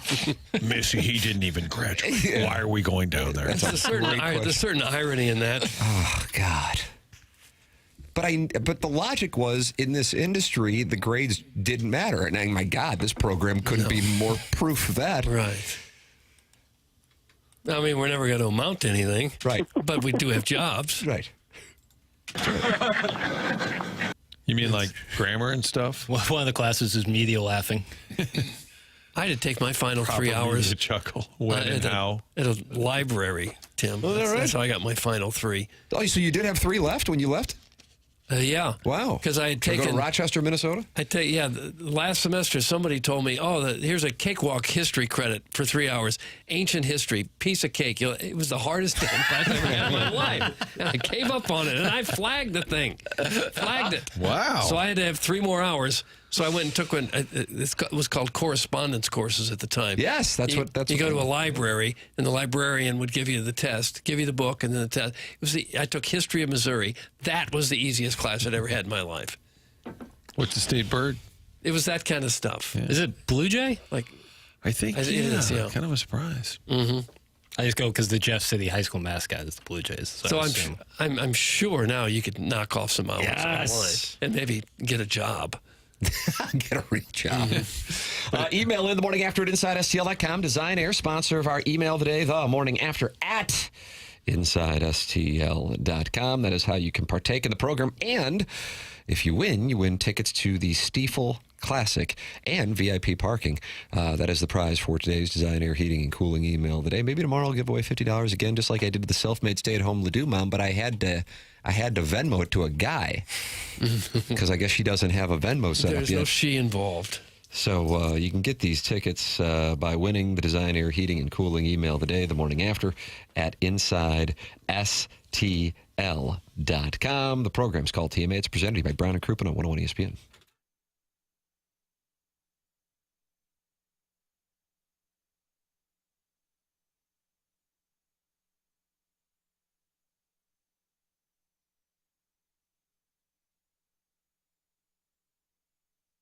It's been a while since Schnucks lowered the prices on everyday items. They did that on thousands of items. They just continue to find new ones like Red Baron Pizza, Lean Cuisine. You've got the Chobani blended 4-pack of yogurt, those popular Stoke cold coffees that Jackson loves, Haagen-Dazs. All of these lower prices, and these are not sale items at Schnucks. These are everyday lower prices. Doing their best to knock down the grocery price when you go. I know a little bit of sticker shock. Doing their best by having over thousands of items in the store where they've lowered the prices. So when you're shopping, you're going to save a little bit of money. And if you have the rewards app, every time you check out, you'll see your balance there. Just load up on the rewards. All of a sudden, you've got money to use the next time around. Save it up for a couple of months. You got a big pile of money that you can knock off the final total of your bill. It's pretty cool. The rewards app also allows you to do curbside pickup, delivery, all of it, one spot, the Schnucks Rewards. These are everyday savings that you can count on right now at your local Schnucks store.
Doug, these are scary songs. Okay. That's Jackson's music theme for August 7th, 2025 on TMA 101 ESPN, the program presented to you by Brown and Crouppen, Fisher Window and Door Store, sponsor of our 8 o'clock hour.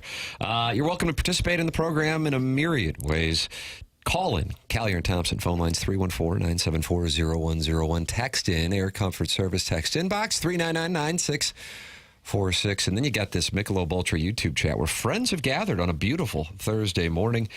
229 friends are in there, like Don PP, DJ Patty Cakes, Professor Dumbledore, Lex Luthor, and Bill Reloaded. Okay. Bill Reloaded is talking it over with John Scores. Watch the program, talk it over with other TMA listeners. Jackson, what is this AI? A TikTok uses AI to go after the Cardinals, and it's pretty good, according to Jackson. Are you guys familiar with this at all? No. Chairman Kurt is. You guys are not? Okay, what do we got here? Yeah, this is from a TikTok account called Play Call Media. Doug, Play Call Media. And they asked AI to roast the Cardinals, and I thought it was pretty funny. Okay. So here you go. So this is, artificial intelligence. Go ahead and hit roasting the lever, please, Pale. You bet. The St. Louis Cardinals, the baseball equivalent of your grandpa talking about the war while the roof quietly caves in. Sure, they've got 11 World Series titles, more than any team not named the Yankees. But lately, they're riding that history like it's still printing wins. You'd think a franchise that calls itself the best fans in baseball would demand more than .500 baseball and vibes. Nolan Gorman's still swinging like he's auditioning for a windmill. Jordan Walker's got talent, but at this point, they're developing him like a crusty ham sandwich left out in the Busch Stadium sun. Oh. Mason wins fast. Too bad he's sprinting between fourth-place finishes. Pitching? Sonny Gray's your ace, which is a polite way of saying, we couldn't afford anyone scarier. The bullpen's held together with duct tape, prayers, and whichever minor leaguer's arm hasn't exploded yet. But hey, Cardinals baseball is about tradition. And by tradition, we mean clinging to washed-up veterans, signing former All-Stars 5 years past their prime, and calling it a strategy. They're still trotting out players like it's 2014 and acting shocked when it doesn't work. The farm system was once elite. Now it's where prospects go to disappear quietly, like a sitcom spin-off that never aired. And the fans? They still pack Busch Stadium like it's a pilgrimage, 3 million strong, chanting about the Cardinal Way, which apparently includes finishing third in the Central and calling it a character-building season. This isn't a rebuild. It's a reboot of a formula that's been outdated longer than their last playoff win. The Cardinals aren't chasing championships. They're chasing ghosts. And unless the ghost of Stan Musial is throwing 98 out of the bullpen, it's going to be a long century. Wow. Well, Musial didn't pitch in the major leagues, and they're not still getting 3 million fans a year. Matt, did you know in the top of the fourth that Don Mattingly made the statement that it makes him think that the Stan Musial is in that body and running around here? Sick. And you? Well, I don't really know what to say about that one. So maybe they are counting on the ghost like usual. I would say they had their own paranormal experience at Busch, it sounds like.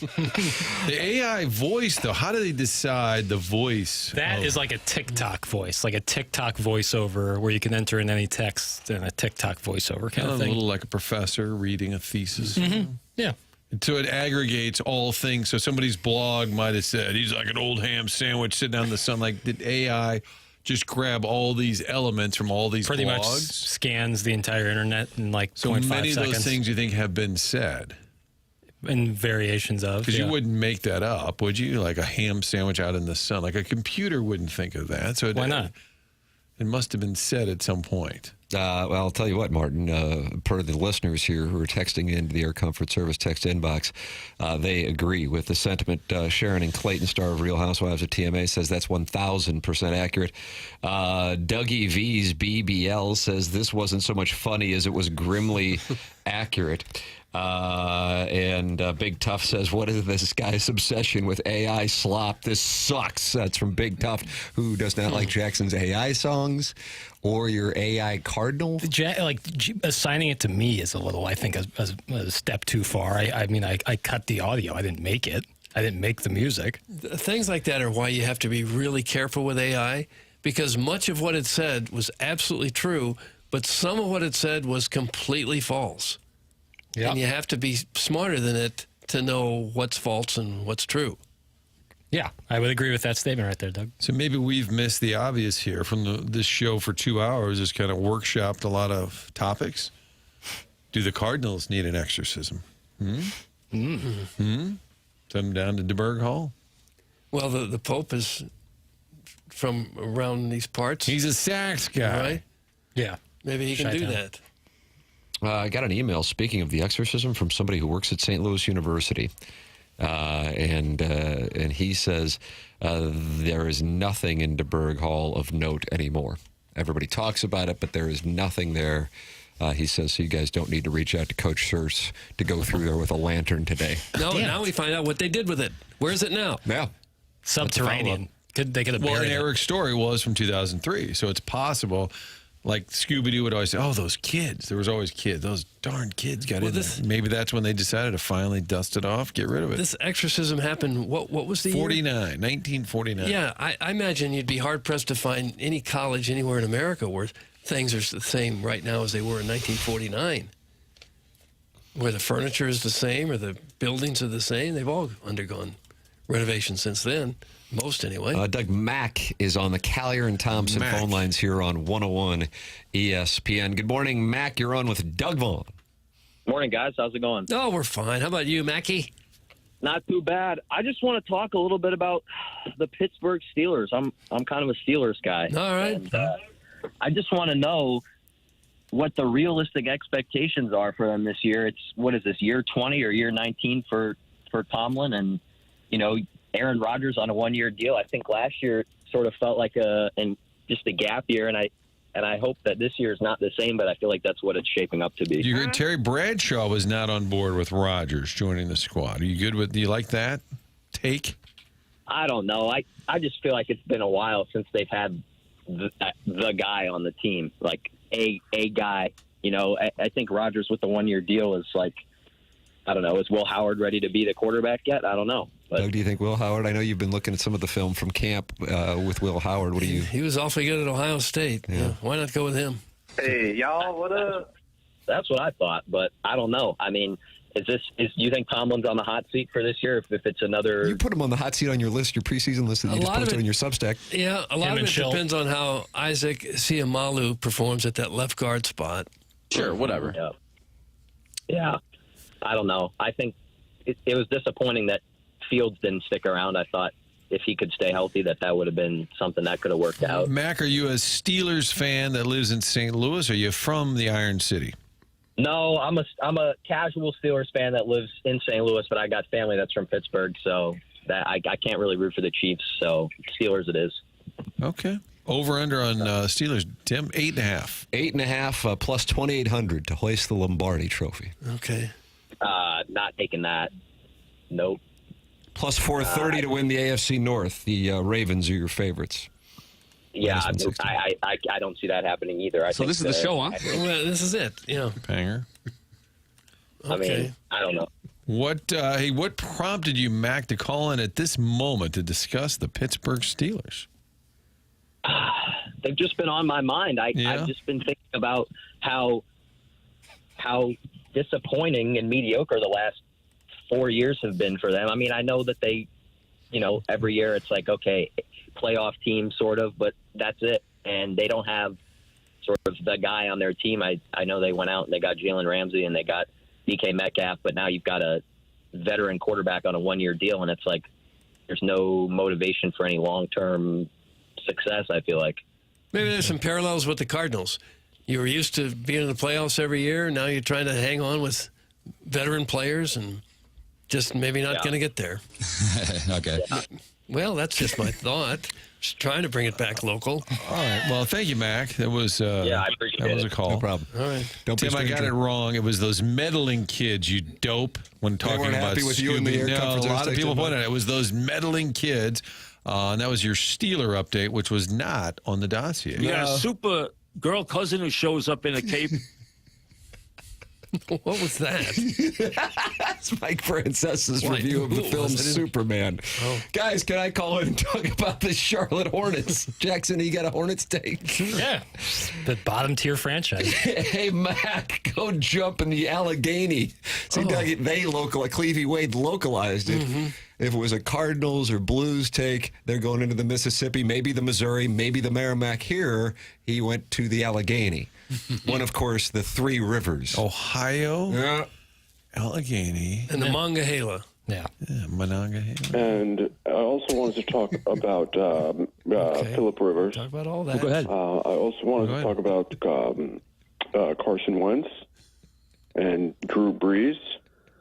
Andrew Luck. Get rid of him. Yeah, see, that was it. If he mentions Andrew Luck, that's it. Once Luck came up, it was over. People are mad at Chairman for allowing the call. Nonsense. Chairman, great work. Great work. Bone up job. People were mad at me for the follow-up questions, Tim. I did want to know why he felt compelled to call. If that is a bit, I cannot tell you how much I applaud his ability to keep it together. I don't think it was a bit. But have we ever talked Pittsburgh Steelers? No, not as much as we should. Kerry Davis, friend of the show on the afternoon, former Pittsburgh Steeler, Super Bowl champion with said Steelers. All right, but we did not. No. Play for the Steelers. No, but we should. 254 friends talking Steelers football in the Michelob Ultra YouTube chat. That's youtube.com/TMASTL. Just open up your YouTube app, type in TMASTL. Next thing you know, you can watch us talk it over regarding the Steelers. And Doug likes the left guard play he's seen so far this August in Western Pennsylvania. Yeah, so I don't think you can downplay that. Voice of the Steelers is Rob King. Yes! Formerly of St. Louis Sports Radio. Worked with Rich Gould. Good for him. Yeah. Has he been there a while? Yeah, he went there. Remember when Fox Sports Net was based in Pittsburgh? Yes, so Pat Paris. Guy Junker, Pat Paris would be talking about the Cardinals, and then they're like, all right, we'll come back with our Pirates Live. Oh, I'm sorry, that's for the Pittsburgh audience. There was a lot of Pirate-Cardinal overlap. Will King was there doing it, and then somehow got in with the Steelers. We'll get him on. Mac. We'll have Rob King next week on Saturday. Oh, there you go, Doug. That'd be a fun job, wouldn't it, to be the radio voice of an NFL team? You ever heard the Vikings guy? He's awesome. He's like Allen. He doesn't care that he's just a giant fan, and he'll give it to the other players, like call them losers. It's really funny. Oh, is that right? Maybe not losers, but I'll try to pull up some Paul Allen. NFL announcers with names that are more famous with other people. Paul Allen is the name of the Vikings announcer, not the Microsoft owner. Jerry Sandusky, voice of the Baltimore Ravens, not that Jerry. He was a good friend of mine in Miami. Oh, the voice of the Ravens? Yeah, Jerry Sandusky. He was going to be in my wedding, but he had to work and fill my shift. He had to do the sports on Saturday night. We'll take your Jerry Sandusky call. I'm sure there's some. I'm sure there's a few. 314-974-0101. Can you guys bring back Hey Kay Adams for a weekly fantasy segment? That's from Lake St. Louis Island boy Martin. She was a regular on the program. She and Doug got sideways over Brian Hartline, who I believe now is a coach at Ohio State, but he was a wide receiver. Was that with the Dolphins or the Browns? Dolphins. I think the Dolphins. I don't remember if I wanted him and she talked me out of him, and then he had a big year or something like that, or she said to take him, and I forget. But oh man, we clashed. Down. Oh. There's AK right there. Yeah. Why are you yelling? There she is again. She told you to pipe down. Doug would go after about Brian Hartline. Yeah. What? There's AK.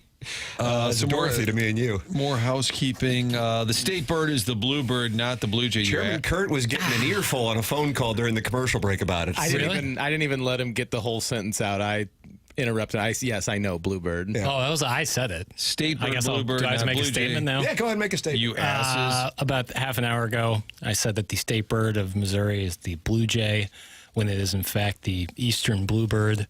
And I'm going to take some time away just to think about what I said, how I can better myself in my community. And I would like to apologize to not only the Missouri community, but the bluebird community as a whole. I think the bluebird is a poor choice for state bird. Have you ever seen a bluebird? Ever? I'm not much of a bird watcher. I don't really know. You see cardinals. Why wouldn't it be the cardinal? We have a team here that's been the Cardinals for more than 100 years. You see plenty of cardinals around here. You ever see a bluebird? We'll get down to Jeff City right now and put a finger in the chest of the legislators. Let's do something about it. Yeah, absolutely. The cardinals as state bird would at least make some sense, wouldn't it? I stand with your point here. Okay. Doug, you have the support of Jackson Burkett, but Jackson's taking some time away. It's true.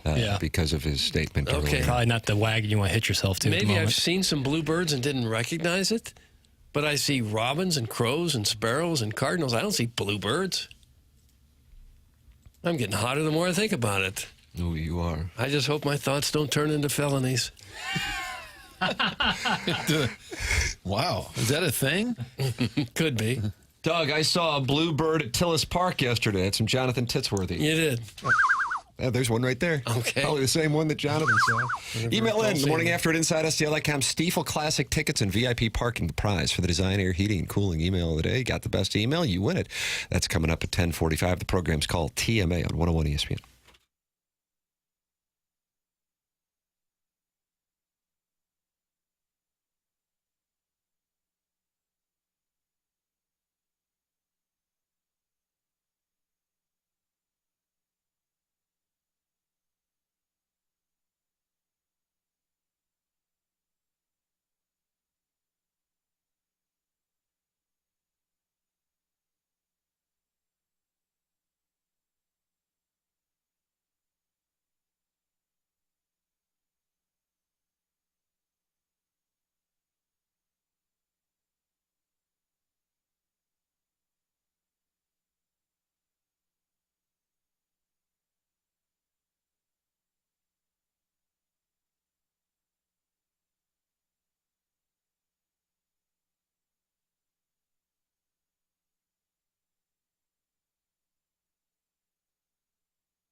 AutoLoanPro.com. That's the website to head to if you're in the market for a new car. Doesn't matter your situation, whatever your circumstances are, the Auto Loan Pro is going to get you that car, and they can also help get your credit back on track. You can download the free playbook.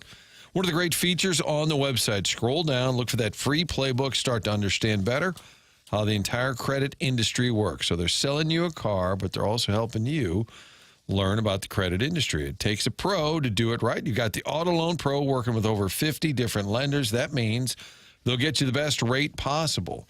So they'll get you little to no money down, best rate possible, and a learning experience. All of it, one website, AutoLoanPro.com. They're part of the Lita family. Make sure to download that playbook and go to AutoLoanPro.com for your next vehicle. Whatever your situation, get a new car next time around. Get a different car. Maybe you got something in mind. Just kind of work along the way with Auto Loan Pro. They'll get you in the best car possible at the lowest rate. It's AutoLoanPro.com.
This is Jackson with the SportsCenter update brought to you by Saliga Heating and Cooling with a wide range of emotions for former Cardinal Andrew Kittredge, as on Tuesday night he was booed off the mound. And yesterday he threw an immaculate inning against the Cincinnati Reds, striking out all 3 batters on 9 pitches. That was another SportsCenter update brought to you by Saliga Heating and Cooling, a Daikin heating and air conditioning dealer.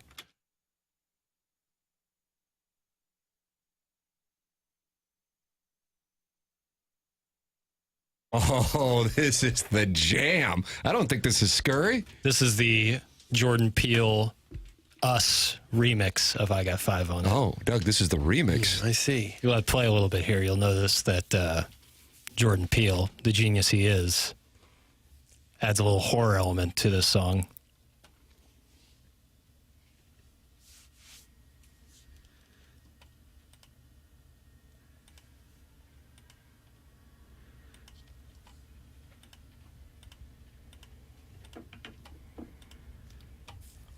Doug, you enjoying this?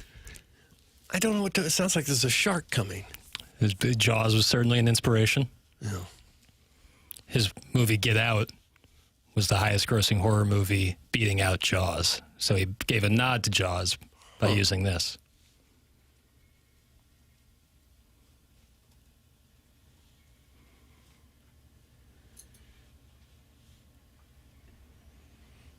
All right, I got to cut it off. I don't know what's going on. That's enough. I was excited when I thought I was hearing I Got 5 on it. It's I Got 5 on it. It's just remixed. What was that horror movie that they made on a really low budget, like with the home camera? Blair Witch Project, 1999. Mm-hmm. Yep.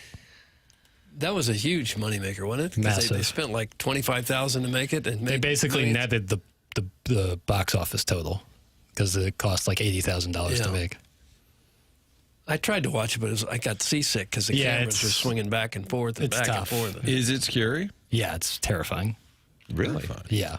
I like it wouldn't, like, in 1999, if I were to see that in the theater, I would think that stuff actually happened to those people because of the camcorder-esque filming of it, you know? Budget, $200,000 to $750,000, somewhere in between. Really? Box office, $248 million. Yeah, that's kind of a Tam Avenue Capital Partners return. I would imagine most of that budget, too, is on marketing, not on the actual production of it. Yeah, because you keep the number changes every time you hear how much it costs to make it. It goes up or down. Studios put out how much the budget is. It probably is higher than what they put out. It made 200. So why don't we make a horror movie with? I'm going to do that today? Yeah. Doug's going to come over and watch Human Centipede. So maybe after that? Get some inspiration. Hey, Walter did an interview on ESPN.com. Oh, no wonder he's not calling us back. Yeah, long form interview too. Recommended reading. And you know why they had him on? Do you know why? Anybody?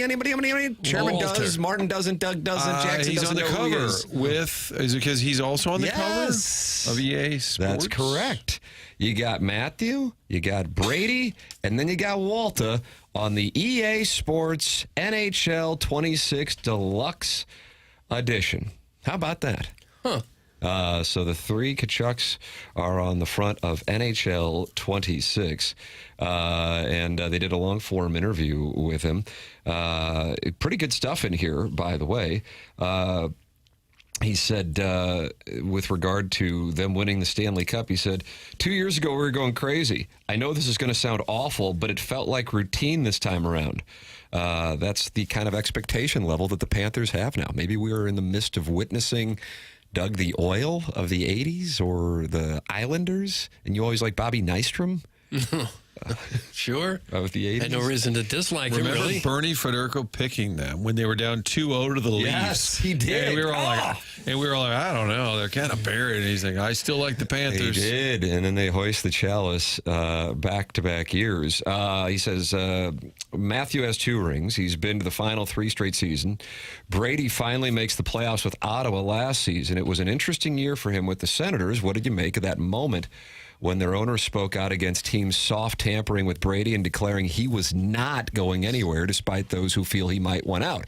This is of interest, I know, to many Blues fans. And Walter said, I wouldn't believe everything you hear. I think after what happened with Matthew in Calgary, everyone just assumes that's going to happen with Brady in Ottawa.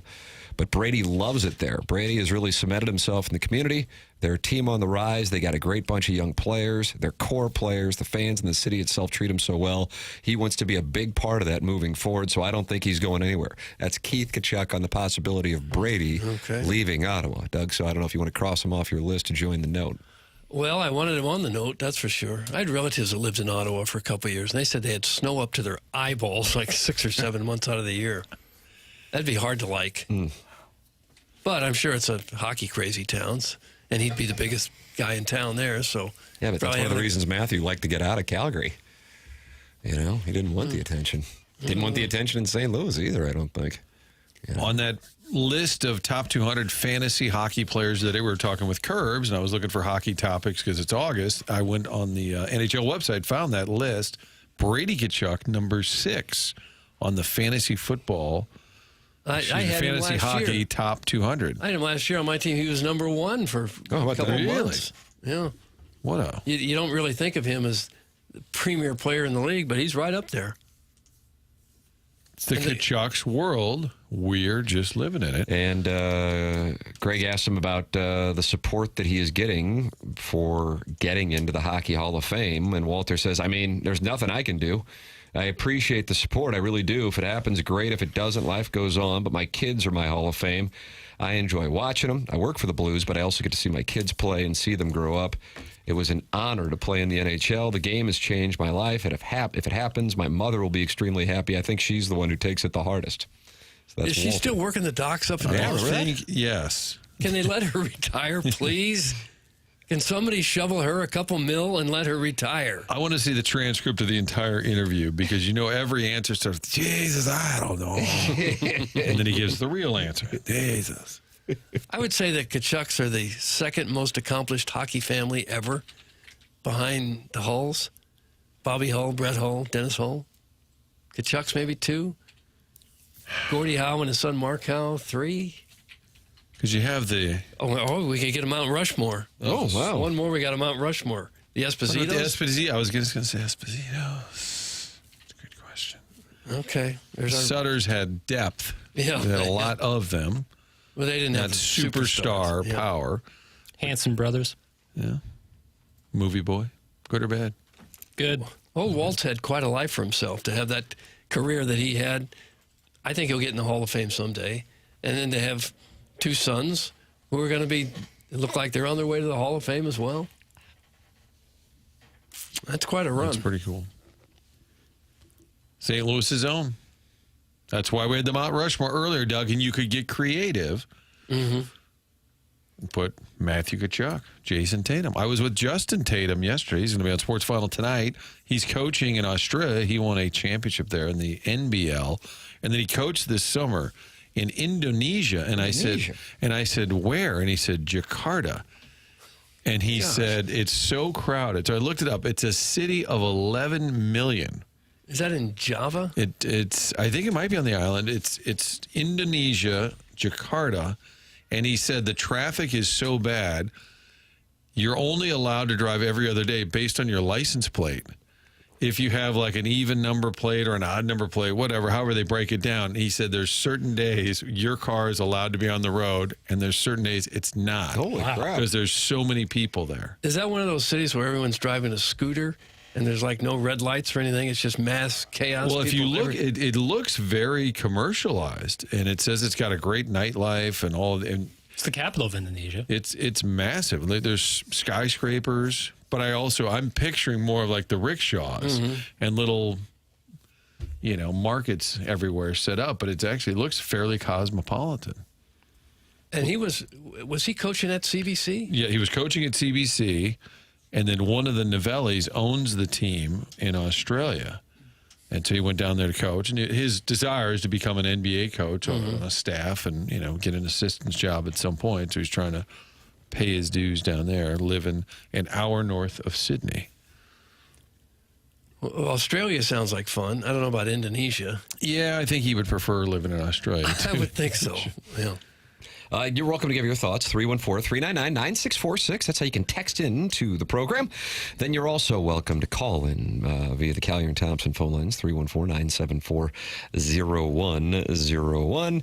And you can email in for our Design, Air, Heating, and Cooling email today, the morning after at InsideSTL.com. Watch the program at YouTube.com/TMASTL. That's the Michelob Ultra YouTube chat. James Carlton is my insurance agent. He has been now for 6-7 years, and I am thrilled with working with James.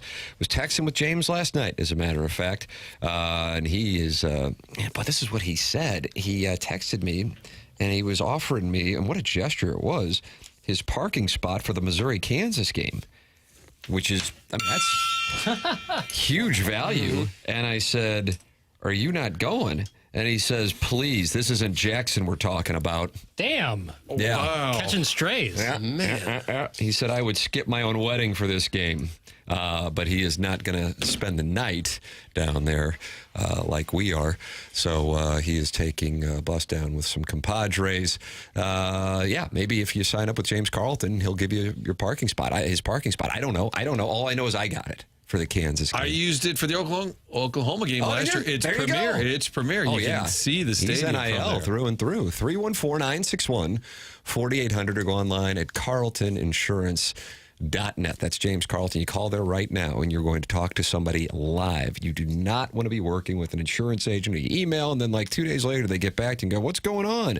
If you're calling your insurance agent, there's a usual case of an urgency going on. Plus you want your insurance agent looking to save you money. That's what they do at James Carlton, the Carlton State Farm Insurance Agency in Webster Groves. Takes you 2 minutes to call.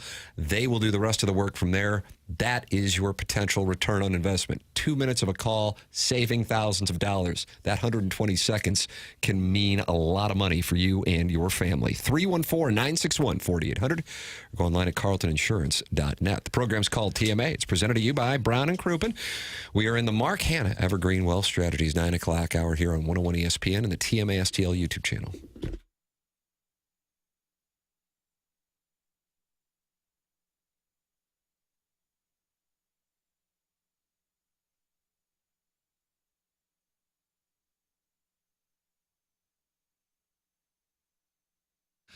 St. Louis is home to great soccer. It's also home to the first U.S. professional soccer league. The St. Louis Soccer League formed in 1915, and it predated the American Soccer League. Fast forward to today, soccer, of course, a vital part of everyday life here around town, and Together Credit Union is proud to partner up with City SC. They've put together the City SC Visa credit card. Get that by going to any of the 14 locations for Together Credit Union or online. TogetherCU.org. Together Credit Union, the only place you'll get the City SC fan credit card. It has special perks, express entry on match day, free City Plus membership. That's a $50 value. Primary access to single match tickets. City SC cashback rewards on every purchase you make at the City Pavilion, the City Goods, all retail concession locations, and special member-only events and experiences, all designed to bring you closer to City. You've also got exclusive access to monthly giveaways like field passes, City kits, club tickets, and more. So how do you get this credit card? Like I said, go online, togethercu.org, or stop by any of their 14 local branches. Don't wait. Sign up today and show your support for City SC. Visit togethercu.org for full terms and details. Together Credit Union, federally insured by NCUA.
Tiny Tim. Yeah.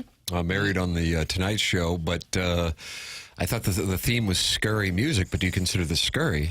This song chills me to my bones. Oh, my God. Why? It's really creepy. The gentleman singing at that high pitch. You ever see him? You know what he looks like? Yeah, that contributes to my fear. What if he's a surprise guest and this is his voice? Is he and you still think alive? he's faking his voice? No, I'm gonna Passed guess. away. Passed away, Jackson. You I'd don't say worry about within the last 10 years, maybe. He wasn't particularly young when he became this superstar there for a couple of years. Yeah, I nailed it. Timmy died in 1996. Really? I thought it was recent. I would have said last 15 years. Holy crap. 1996 in Minneapolis. He was 64. Tiny Tim. Your thoughts on Tiny Tim? 314-974-0101. And you can also text in 314-399-9646. Michelob Ultra YouTube chat has 241 friends, including Darth 007. Nothing but love to everyone here. I just like talking crap. That's from Darth 007, who I don't know what's going on, but it sounds like he's in there talking crap. I don't know, Doug. I don't know. It seems like that's a happy place, the Michelob Ultra YouTube chat. Okay. They're talking about Adam Ant. He performed at the pageant last year. Am I right on that? I He had don't the know song where he performed. Strip. Goody Two Shoes. Goody Two Shoes. Doug named two other. I couldn't name any. I was looking up how to get from St. Louis to Jakarta. Not easy. How would you go? You can get under $1,000. You go St. Louis to Dallas, 3-hour layover, then Dallas to Hong Kong. That's a 16-hour flight. And then 4.5-hour layover in Hong Kong. Hong Kong to Jakarta, 5 hours. Okay. So it'd take about 2 days. But from Australia, I bet, a little closer. Would agree. Because it's all over. Eastern It's like Hemisphere. over that way. You know. Adam Ant is 70, Tim.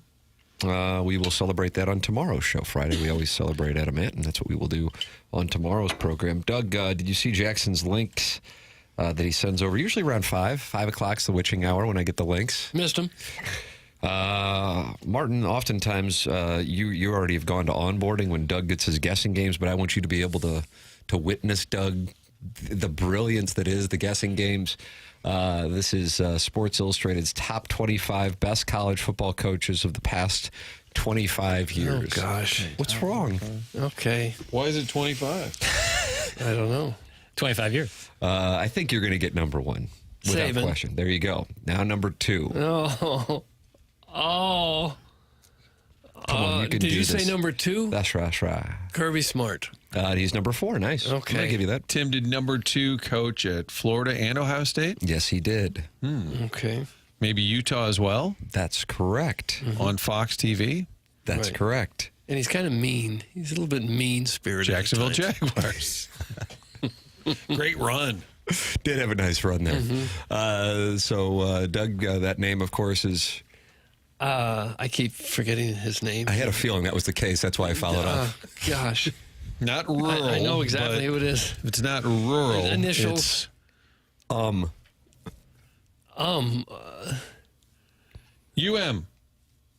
Urban Meyer. Yes. Okay. Yeah, you got exactly it. who it was. All right. How about that? Number moment ago. 3. Oh, did you say 3? That's right. Jackson hates him. Oh. Jackson hates him. We're sitting here again Steve talking Spurrier. about the same thing. I don't hate the Okay. old ball coach. Think championships in the last All right. 10 years or so. That's right. Again, Jacksonville Jaguars comes to mind because of the quarterback. Good call there, Martin. Nice, really nice, Martin. Trying to help. Great segment. He's really fast, you know. He's fast. Yeah. He's actually a friend of the Cardinals. Is he? Yeah. Schulte, I I've think. been down there with him when he was taking batting practice. I bet he Got took video some of it on my big phone. hacks. I think he was a little nervous going into the cage. That shocks I got me, a video of him. An opportunity for people to look at him. DS. DS. Diego Segui. I remember when he also pitched for the Cardinals a long time ago. He had this fork ball.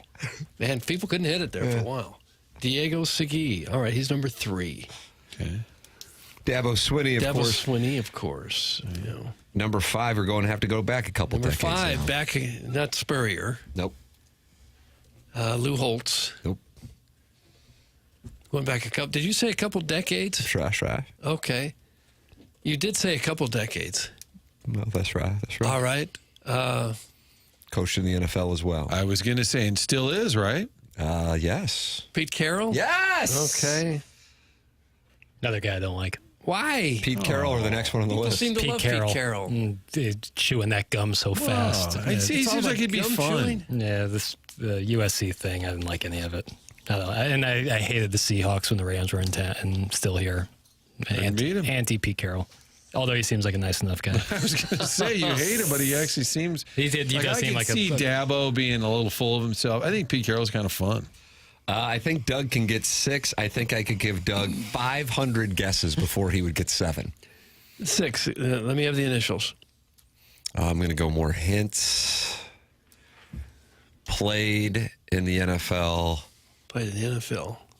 Deion Coaching Sanders. in the NFL. Yet again, famous family of coaches. Won a national championship recently. Khakis. Oh, did you say Cat Harbaugh? There we go. The khakis of all the That's what it was. That was kind of a fraternity, khakis. more or less. Yeah, you guys know. All right. I want to really workshop 7 here. All right. He's on Fox's, one of their shows. Fox's show. It's Reggie Bush. Coach. Okay, he's a coach on one of Fox's shows. Jimmy Johnson. No. But that was a decent guess, so wasn't it? I mean, It was a decent guess. He was on a Fox show. He wasn't won a really national good. title. This is the last 25 years. You know, I mean, he. Okay. Kurt Menefee. I need initials. CP. CP, Chester Pendleton. He coached? Who's Chester Pendleton? This gentleman did not coach in the Eastern or Central time zones, but he did coach at 2 schools. Chuck Pooty Britches? No. CP. Should I drop out of that? Martin's got the FCC. Get the shingles out. We need to replace them as he went upstairs, and there's a hole just before the rain comes. Woo! Second letter, first name. H. See, Charles Patterson. Nope. Cordero. God, could he run? Boy, The third, like a hawk. third letter, please. R. Chris Peters. Oh, you're so close. No, Martin. Because I think if he wouldn't have said that, we might be here. I know. Fourth letter, please. I. R. All right. CHRR? Why? CHRI. All right.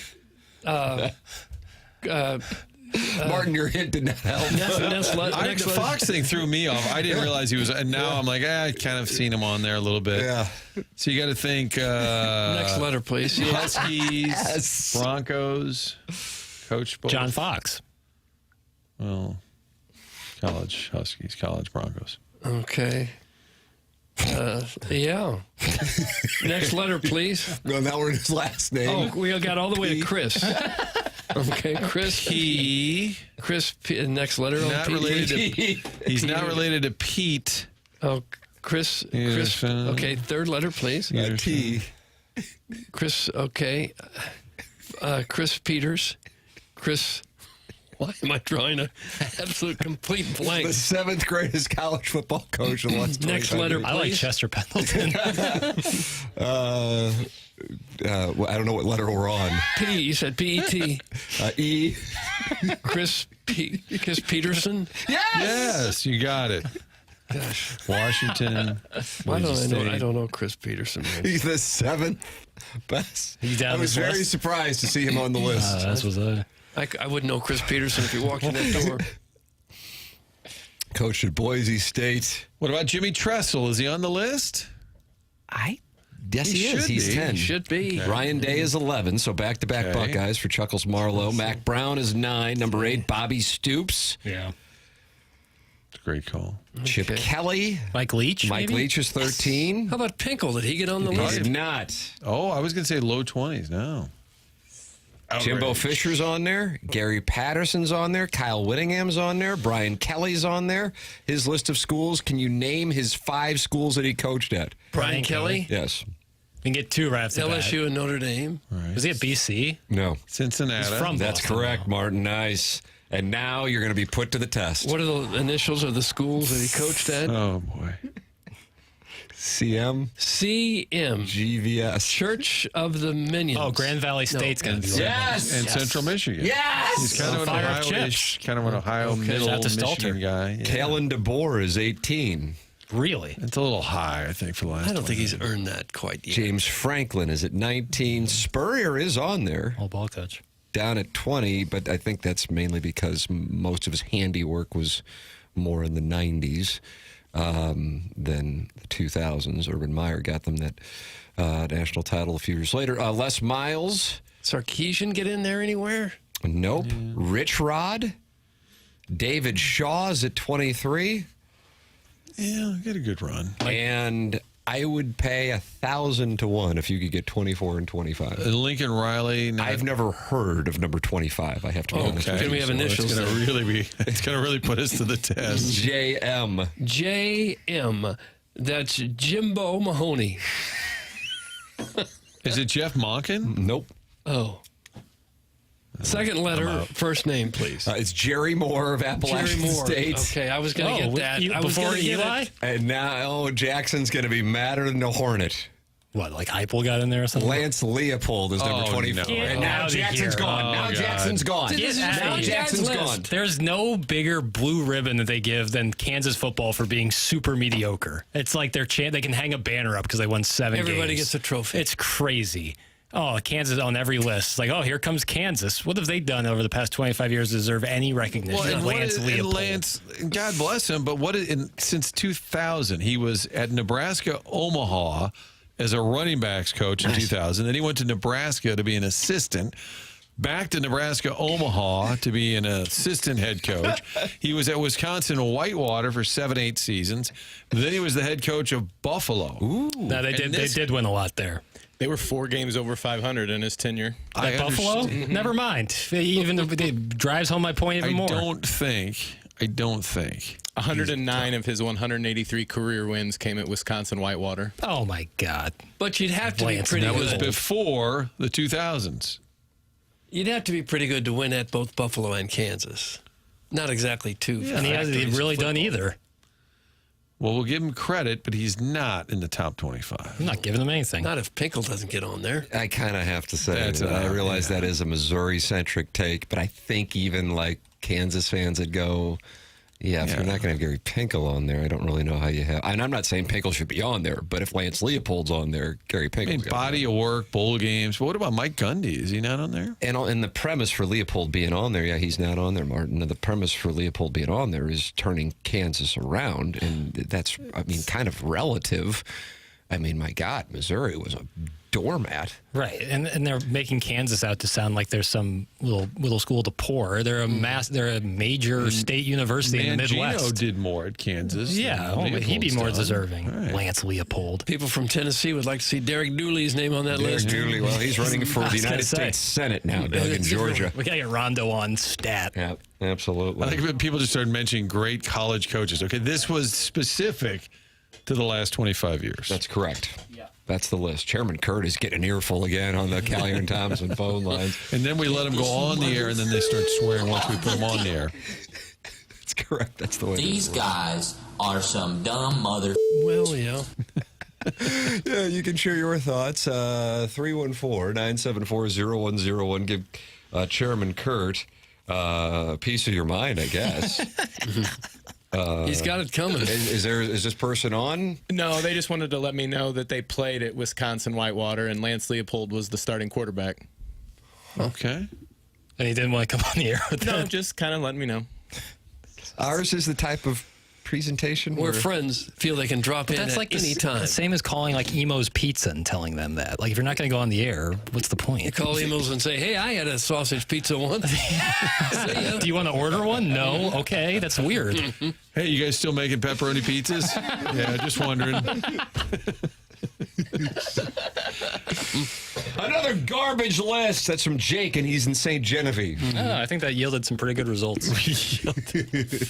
Email in the morning after at InsideSTL.com. Chairman Kurt now taking calls about sausage pizzas. 314-974-0101. And he is not happy with this call. Whatever's going on, if you're watching on YouTube, Yeah, you used can to be see in the over radio Martin's business. shoulder. Whenever you have to hold the phone a couple of inches away from the ear, that's how you know someone's really giving it to you. In the business. Hold on, let's listen to it. Let's see. All right, hold on. Oh, wow. Oh, this is a live one. He's going to make Tim. his way through? Yeah. Is he talking pizza? Is this safe? Oh, yeah, Keith. We've talked to him before from This Milwaukee. is Keith from Milwaukee. Oh, good. South. Calgary Towns. Keith, good morning. You're on with Jackson Burkett. Good morning, guys. It's Keith from South Milwaukee. Oh, I think South. Martin would know where South Milwaukee is. On the other side of the bridge to nowhere. Yeah, just down by Cudahy and Oak Creek. But anyway, my freshman year, I played football at the University of Whitewater, Cut the it out. Warhawks. Did you? Yeah. Position? And I'm sorry, my position, I was defensive back. Oh. Now, are you the one who called in to tell Kurt I played at Whitewater and then we made fun of a guy calling in and then you called back? Yeah, yeah. Oh, okay. Yeah, and I'm the one who, called in. You called me Greg. It was Keith from Green Bay, then / Greg, and I was the one that with the Greyhounds around the Busch Stadium as entertainment and betting. Okay. So, Yeah. what's up? Let's go. Did you get any interceptions? Did you get any picks?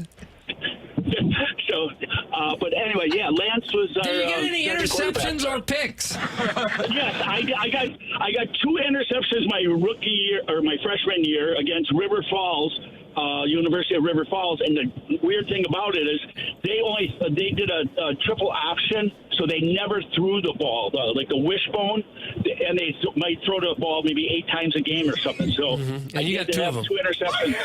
Yeah, my freshman year.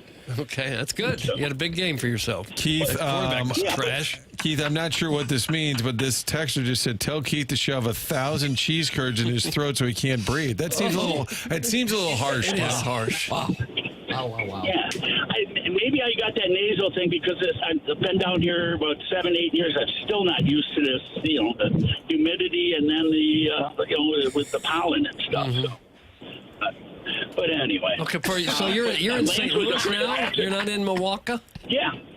You're back in St. Louis. From Milwaukee. He's in Dogtown. My wife is from St. Louis, but so we moved back. We met up in Milwaukee, and then we moved down here about 7 years ago. So, yeah, I love it. Dogtown area. Mike? Yes, go. Go Doug, talk. Doug, Good, thank you. UW Whitewater, right around Lake Geneva area. So you had something to say to keep interrupting you. So what was your hot take? He called to say that he played at Whitewater, where Lance Leopold That was also it? played. Okay. Were you there at the same time as Lance Leopold? Maybe I can connect these dots.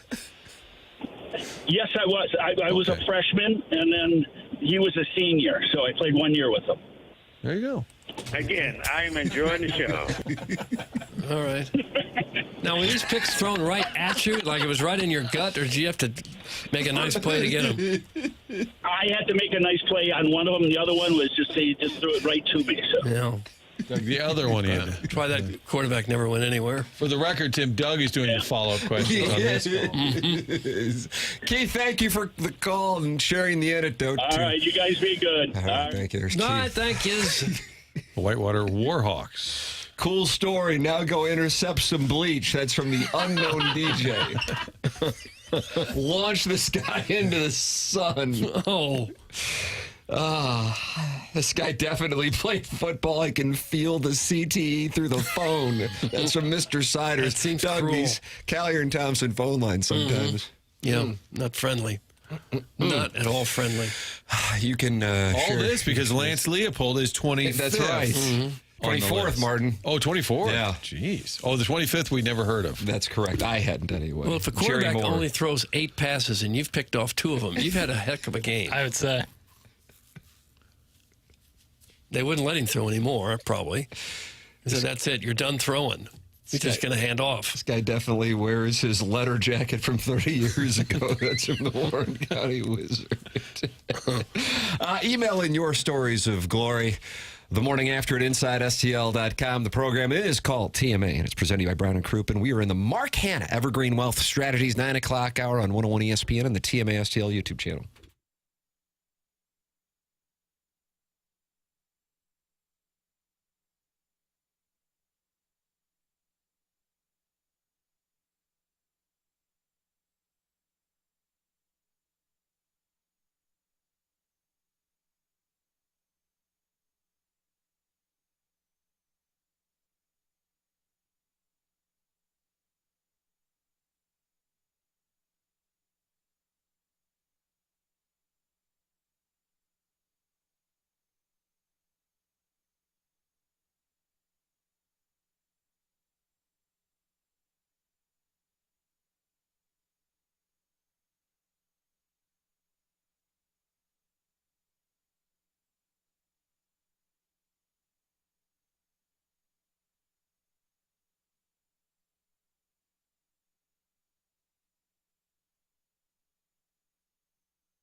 It's Halloween, it's time to scare the pants off your friends. It's Halloween, it's time to collect strangers' candy.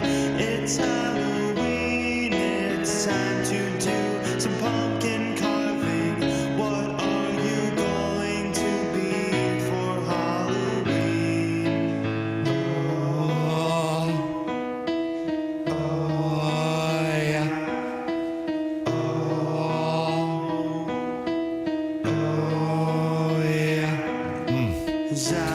The program's called TMA. We're taking your Glory Days stories today.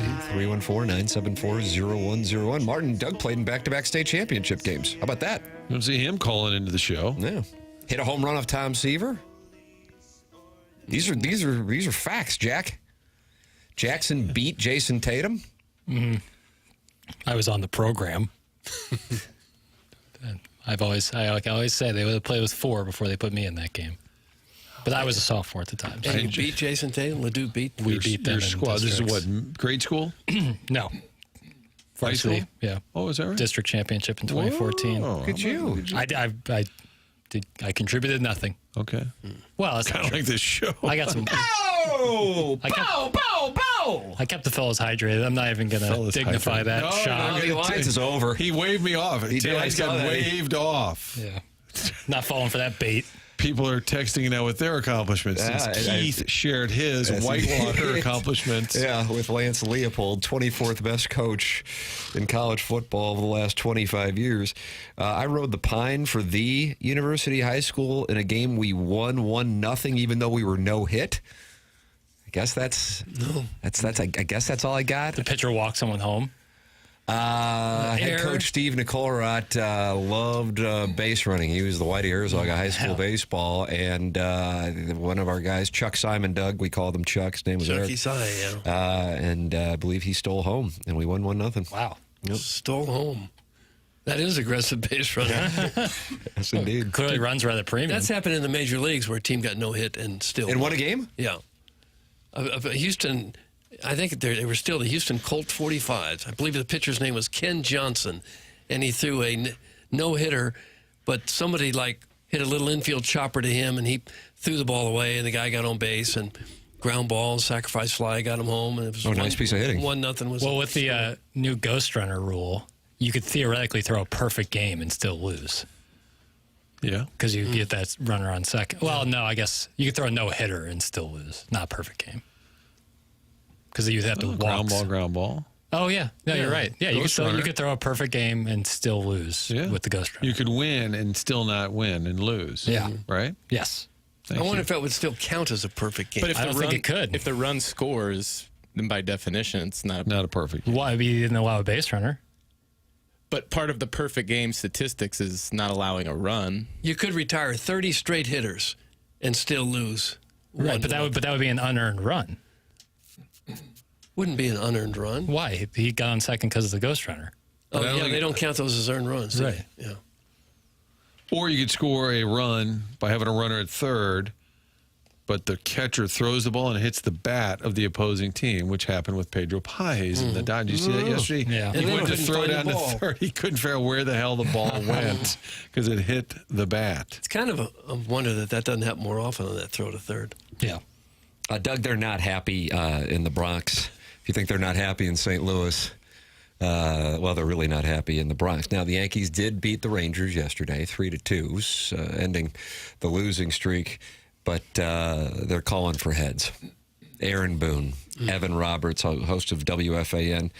Jackson, what do we have here? They're not happy with the playoff-bound Yankees, and they want the pound of flesh, I guess. Here you go. I watch bullpen mismanagement. I watch bad defense. I watch head-up-your-ass baseball. And I've watched the Jazz play over and over again. The more I've watched it, the more angry I get. Yeah. And so the only solution I can offer you to the Yankee fans out there is the thing that you would scream at 2 a.m. when calling up Big Mac. And that is, they got to fire the manager. And Aaron, if you're listening, It ain't personal, bro. It's business. Because firing the manager sparks teams. I can sit here all day and list examples of it. I think Aaron Boone, unfortunately, as much as he'll never admit this, and it sounds depressing, he is a messenger boy for the Yankee organization. Unfortunately. And the message to that Yankee team and that Yankee roster is that if somebody messes up, F's up multiple times, nothing matters, nothing gets held in accountable fashion. I'd like to listen to that all day, every day, as a manager in one of the New York teams. And the Mets have no Bulls. The Mets have no Bulls. And he told Aaron Boone, if you're listening right now, which I'm going to guess he probably was streaming wasn't. in Arlington from his office. Yeah, if you're listening right, it's not personal.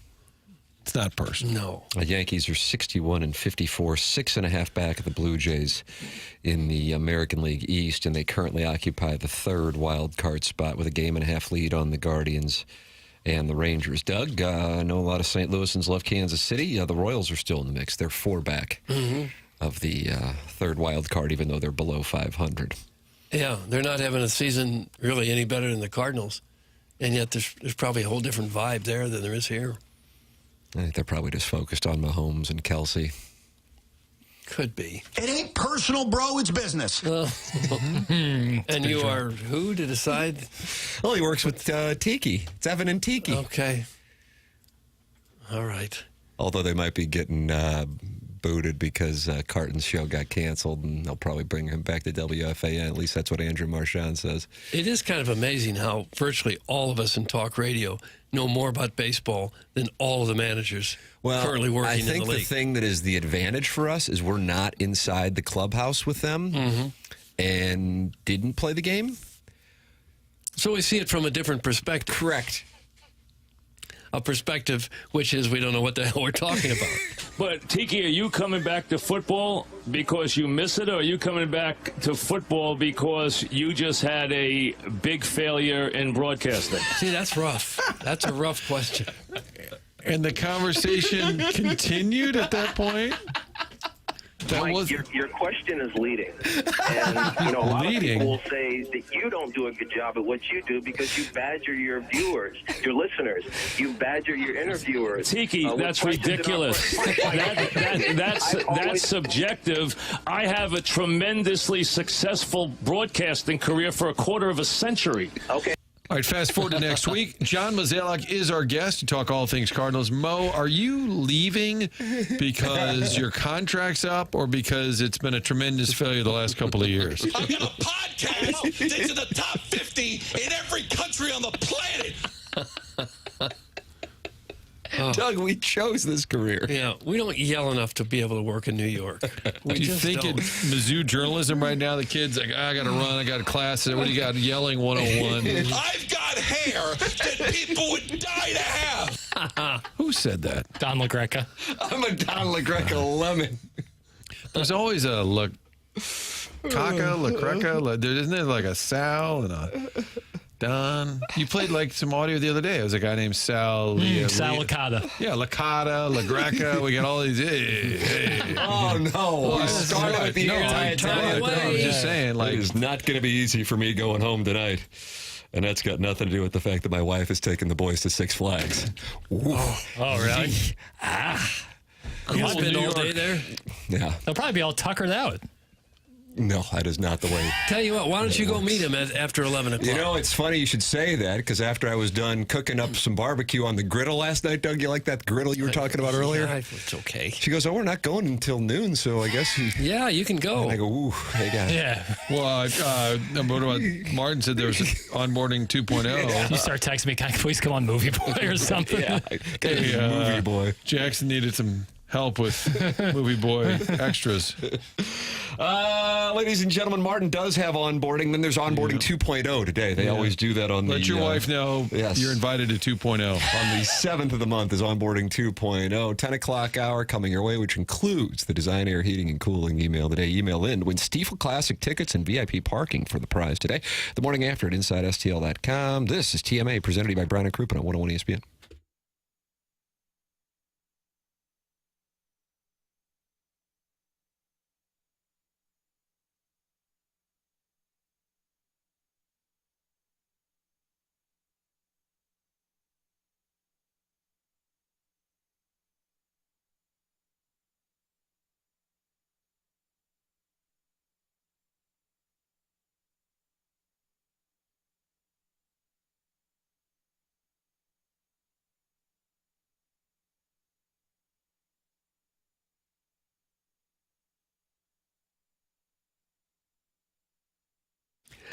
You have heard the name Stiefel, and you even know how to pronounce it now. It is Stiefel, not Stiffel. They sponsor everything, including this award-winning broadcast dossier. But did you know they're also throwing one of the biggest parties St. Louis has seen since the parade down Market Street in 2019? It's the Stiefel Charity Classic. New title, new energy, and it's all going down September 4th through the 7th at Norwood Hills Country Club, where golf legends from the PGA Tour champions show off their beautiful golf swings, and St. Louis shows up to support well-deserved charities. Did we mention there's a concert? OAR is performing live at the Friday night community concert presented by CarShield. That's right, of a Revolution, bringing the good vibes, the sing-alongs, and probably a few thousand people who still know every word to Shattered. Friday tickets cost $50, golf and OAR included. These bad boys are selling faster than a Friday foursome at the Dotem. Any kids 16 and under, also active military, veterans, and first responders, you are in for free because you are awesome. So grab your sunscreen, your lawn chair, and your best golf outfit and head down to Stiefel Charity Classic, StiefelCharityClassic.com. And don't forget, if you win the email of the day today and throughout the week, you win a free pass to the golf tournament. So we will see you there.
This is Jackson with the Sports Center update. It's driven by Johnny Wandoff Chevrolet and Johnny Wandoff Autoplex. The Boston Red Sox signed outfielder Roman Anthony to an 8-year contract extension. The deal includes a $5 million signing bonus. Is for $130 million, but sources say that with significant escalators, it could max out at $230 million for the outfielder. That was another Sports Center update, driven by Johnny Wandoff Chevrolet and Johnny Wandoff Autoplex. See them at Wandoff.com. Chevy, together we drive. Are you kidding me?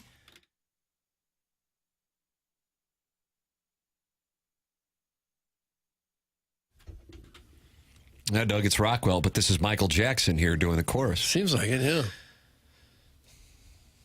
It's TMA 101 ESPN, 10:11 in St. Louis. Time check brought to you by Clarkson Jewelers. Tim McKernan, Doug Vaughn with you in the 10 o'clock hour. Chairman Kurt slides up to the dais when Martin has onboarding in the 10 o'clock hour. Little Jackie Papers is on the ones and twos. Watch the program at youtube.com/TMASTL. Michelob Ultra, sponsor of our YouTube chat. And 203 folks are in there talking it over, including Joey Vitale's Gooner module? Now, what would that be? I think that's a play on. I think that's probably a play on words of lunar module because he was talking about the moon. Oh, landing. Yeah. We're probably going to follow up on moon talk tomorrow with Joey. We got Joey Vitale, Miles Michaelis, and Matt Holliday tomorrow. Like a smorgasbord. Wow. That is quite a presentation. That is the plan. Along with the Design Air Heating and Cooling email of the day, the morning after at InsideSTL.com.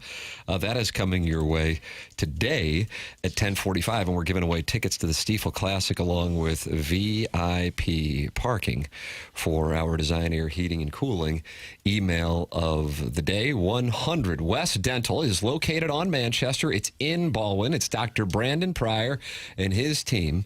And once you go into 100 West Dental, you go, I can't believe that this is a dentist's office. It looks like a totally different world. And that's because of the technology that they have in there that separates them from the competition. It's 100westdental.com. Don't even need to call to get an appointment. Just go to the website, look at the calendar, see when they have availability, and get right in there. If you are interested in Invisalign, they have a special for TMA listeners. You give them my name, you get $1,000 off Invisalign at 100 West Dental. They're located on Manchester. They are in Baldwin.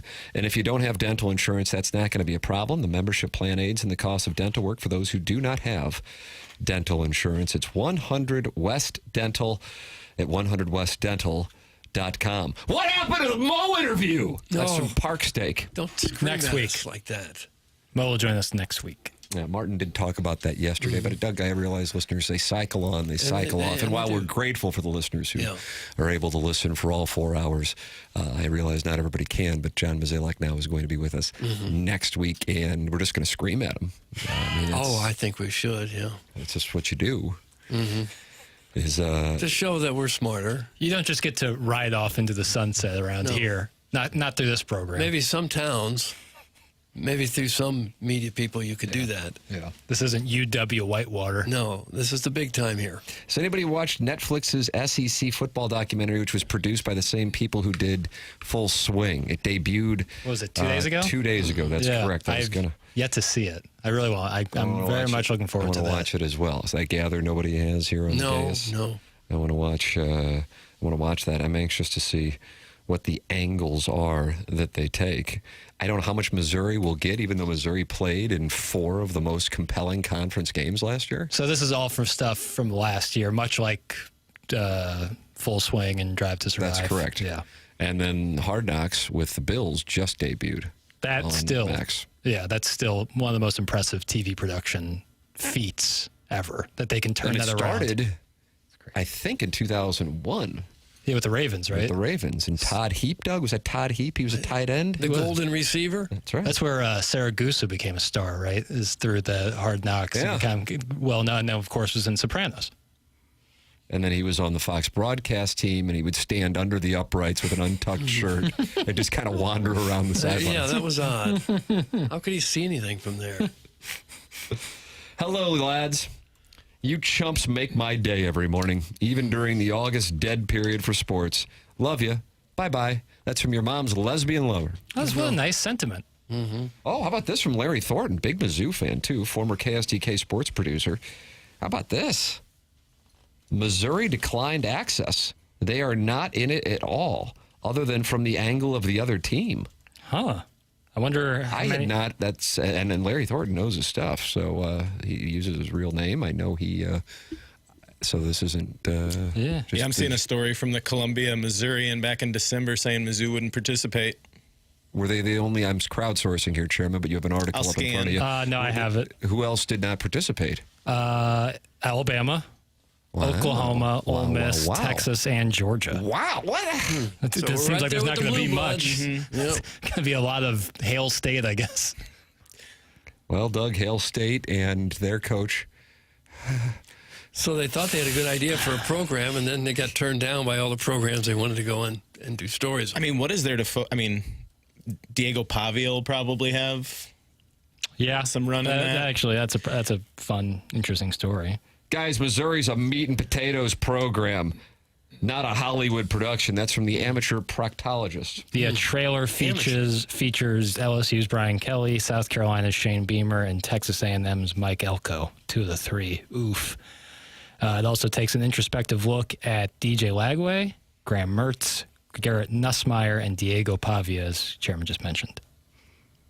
So that looks like that's the angle. So a lot of LSU, South Carolina, A&M, Vanderbilt. Guys, to date, my favorite Hard Knocks moment might be Antonio Cromartie struggling to remember the names of some of his children. Doug, that's from the unknown DJ. How many kids did he have? He had a large family and struggled to recall all of their names. I know you've done that sometimes, though. It happens. Yeah. I think Isaac Bruce came from a family of like 17 kids or something. I'm always partial to the moment. I think it was DeAndre Hopkins' rookie year where D'Angelo Hall starts talking crap to him, and on the next play, he literally breaks his ankles and pops his Achilles.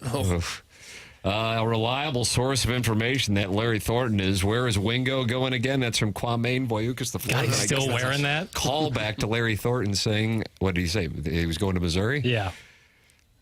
Larry Thornton. Boyukas the fourth. Larry, well, it's at Texas now. Larry Thornton was not the only person involved in Mizzou athletics who was very confident that Wingo would be heading into Columbia. So, in fairness to Mr. Thornton. Boys, I think there's some swinging going on at my son's big box daycare.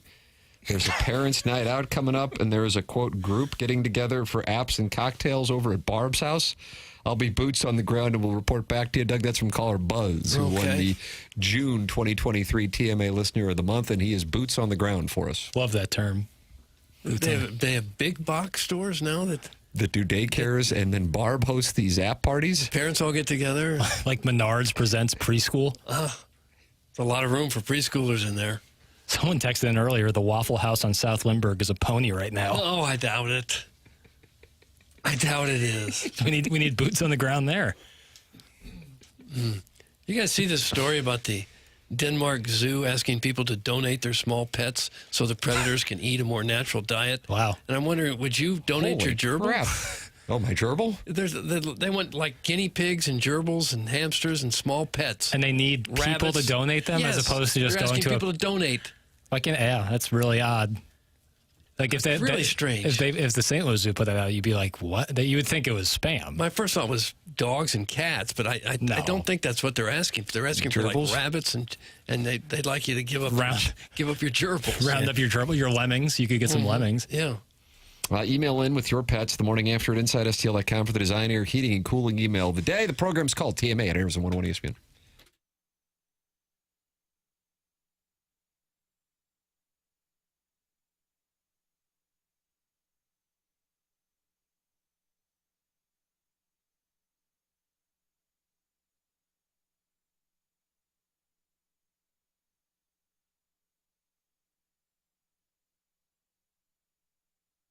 Michael's Flooring, family and locally owned now for over 30 years. You can go online at igotfloored.com. That's igotfloored.com. And you can get 3 samples from Proximity Mills, and that's for free. That's right.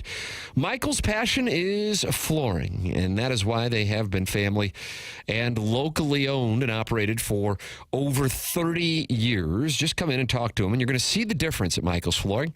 They want to make sure they suggest the best thing for you and not just pushing what corporate is telling them they have too much of. Go to igotfloored.com There is a reason that Michael has continued to grow through the 31 years. Employees love working for him as they feel like family, and he makes sure they are taken care of. And then this rubs on the families buying the product as they know they have the best interests of the buyers. It's Michael's Flooring. IGotFloored.com. 3 locations to serve you in Creve Coeur, Darden Prairie, and St. Peter's. Come see why people are loving getting floored by Michael, and make sure you visit IGotFloored.com.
$1984.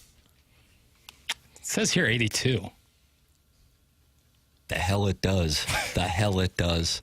You had a copy of this vinyl, did you not? I did. I think I had to do 25 push-ups, and then my dad took me up to Peaches at the corner of Hampton and Chippewa. There's a Chick-fil-A there now. Yeah. And reluctantly bought me the album, surprised that I could do 25 push-ups. 25 was enough to get it. But you also had the red jacket that you wore to school. I wore the Thriller jacket, yeah. Played well. Tim, can I ask you a question? I am taking questions. Doug, you are No, I can't take questions right now. Of the big 3 on the Thriller album, Thriller, Beat It, Billie Jean, which was your favorite of the 3? I think I'm going to go with Beat It. You think that would be, like, if we were to poll 100 Americans alive at that time, you think that would be the least popular answer or the most? I think Billie Jean might be the favorite. I think the Thriller video makes Thriller as popular as it is. Would agree. That's a great take. And I wanted a Beat It jacket. Oh, gosh. You wanted the Beat It jacket. So that's the thing. I think if I would have shown up in the Beat It jacket at St. Gabriel's, like people have been like, oh, man, that's Brad Pitt. Where can I get one? Right. But because it was the Thriller jacket, it might have been scary because the video was so scary. It is legitimately scary. Thank you. The Beat It jacket, though, is the one with all the zippers, right? That's right. Yeah. I don't know. I think that one would have. You think that would have been better over Our Lady of Sorrows? I don't think that would have gone well. Did you have the glove that went with it, the white glove? We're from South St. Louis. We can't afford diamond-studded gloves. Okay. Did you wear like an oven mitt or something? Yeah. I wore a golf glove. 2 of them, though. A.J. Preller, Doug, profile done by Ken Rosenthal in The Athletic this morning regarding a general manager who will do anything to get his team into position to win a World Series. So this is kind of like us being on the cuck chair reading this article. Okay. But the A's were crystal clear. They were not trading Mason Miller, who I believe was on the Prime Minister's last year after the Southside Seaman DFA'd him. Yeah. Very pleased with that move. Picked him up for nothing.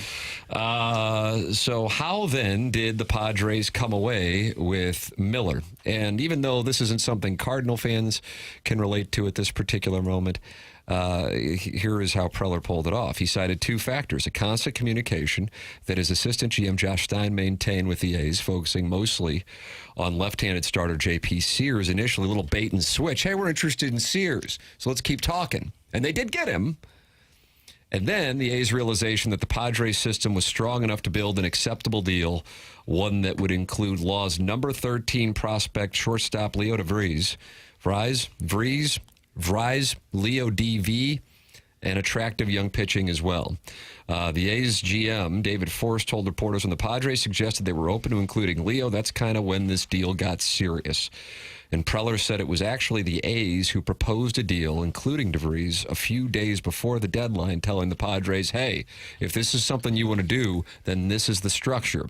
However it transpired, Preller said the final deal, DeVries and pitching prospects Braden Nett, Henry Baez, and Eduardo Nunez from Miller and Sears was not a matter of him relentlessly wearing the A's down. Quote, you're never going to badger a team. It's not like that in getting a deal done. It's more about continually being active and checking in and making sure that as we go through what we want to accomplish and what we need to accomplish, Mason Miller was going to be an option, or we would know he was not going to be. And that is the thing that in San Diego they have been doing under Preller. And to their credit, they have been able to get the reciprocation of investment from their fan base because they feel like the organization is committed to doing whatever it takes, especially considering they're in a division in which they're most likely not going to win it. Now, they're only 2 games out, but they're up against the Dodgers, so you know what you're up against, and therefore you're taking a shot for a best of 3. So I know in the moment a fan base loves it.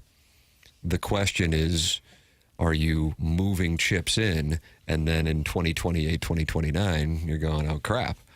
But if you take a look at the last decade-ish of Cardinal baseball, there have been a number of players who were considered untouchable when Julys would roll around, who wound up floundering in Major League Baseball, which is something, Doug, you often talk about. Get the guy you know who can produce as opposed to the guy you're worried will produce for another organization. Right. Win now. You don't know what's going to happen 4 or 5 years from now. You don't know how many of these prospects, if any, ever make it. And why is 2028, why is that season more important than 2025 season? It isn't. If you got a chance to win now, you should take it and try to win. There's too many X factors that you can't control 3 or 4 years down the road. You always think that when you make these trades, oh, we got some great prospects. Wow, are we ever going to be good? Well, why is down the road more important than now? It isn't. And you don't know that these prospects are going to make it. Most of them don't. That's so I'm all on board. I'm all on board with that. Now, to play devil's advocate, you got something like Marcell Ozuna, and the Cardinals trade for him, and then you're losing out on guys like Gallen and Alcantara. They also picked up Nolan Arenado and gave up virtually nothing. Yeah, no. They can balance it. Austin Gomber. Colorado thinking, boy, we got some prospects now. We'll be really good in 2025. I don't know what Colorado was thinking on that move. Well, I think there could be something to be, when it's all said and done, investigated on that. I don't think that's no. I don't think it's that bold. I mean, if Colorado's not only willing to acquire a couple randos and pay the money, and now the Cardinals, here they are, and they would be more than happy to pay some money and acquire anything. then it makes you wonder. But, Doug, here is your list of the top 10 Cardinal prospects in 2020, to give us some context. In 5 years ago. 2020, okay. Do you think you could name any, by the way? I know you love a good guessing game. Oh, in 2020? What year did you say? Oh, I said 2020. It was a magical time in history. So that is before Mason Wynn, right? A Mason Wynn, correct. Not on there. Before him. Luke and Baker was 22. Burleson? Was he that far away? Is he that long ago? Burleson was not in the top 10. Okay. All right, here you go. Can I have some initials? Dylan Carlson. Okay. Number 1. Yeah. Nolan Gorman got his eye back. Number 2. Okay. Matthew Liberatore had just been acquired for Randy Arozarena, who became the 18th player in Major League Baseball history just last week to have 5 straight 2020 seasons. Ivan Herrera, number 4. Zach Thompson, number 5. Andrew Kisner, number 6. Elehuris Montero, now with the Rockies. AAA, though, now. Number 7. I'm not familiar with this gentleman. John Torres, Genesis Cabrera, and Junior Fernandez. So of those 10 players, how many would you say? Well, Herrera looks like he could be an impactful player. I guess you'd have to say same with Liberatore. He's a starting pitcher. He's going to, take the ball every 5th day. Where's Genesis at now? He got traded last. Pirates. I don't know. Pirates, right? Pirates organization. Most of the other guys are just guys. Yeah. If that. Carlson, Gorman, Thompson. They're just guys. Now, let's go back a decade. And I'm doing this for the purpose of what can get in people, and I think specifically, most importantly, organizations' heads regarding prospects and what can become overvaluing them. 2015, Doug, going back. Marco Gonzalez was number 1. Alex Reyes was number 2. Rob Kaminsky was 3. Jack Flaherty, 4. Stephen Piscotty, 5. Randall Grichuk, 6. Tim Cooney, 7. Luke Weaver, 8. Magneuris Sierra, 9. And Jacob Wilson, 10. I remember Jacob Wilson. A lot of those guys were number 1 draft picks. Mag Sierra could fly. God, could he run. Yeah. Going down the list, even going into the top 20, the only name that is major leaguing is Edmundo Sosa, who's been filling in at 3rd for the Phillies with the injuries that they have had, and they'll occasionally get a start at short for the Phillies. But looking in the others receiving votes category, I don't recognize. Oh, Oscar Mercado was in the others receiving votes. Okay. Xavier Scruggs, Patrick Wisdom. Other than that, I don't believe any other big leaguers are in that category. So the reason I present that is the opposite of what the Cardinals have been for many fans here the last few years, which is aggressive in 23, 24, and 25. And part of that is, we don't want to part with our prospects. Well, here's your list of prospects in 2020. Here's your list of prospects in 2015. And this is just the list, and you can form your own opinion because factually this is what they were ranked by MLB.com. You are welcome to give your thoughts, 314-399-9646. It is TMA. We've got the Design, Air, Heating, and Cooling email of the day coming up. This is the Morning After, and it's presented to you by Brown & Crouppen on 101 ESPN.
The freaks come out. Okay.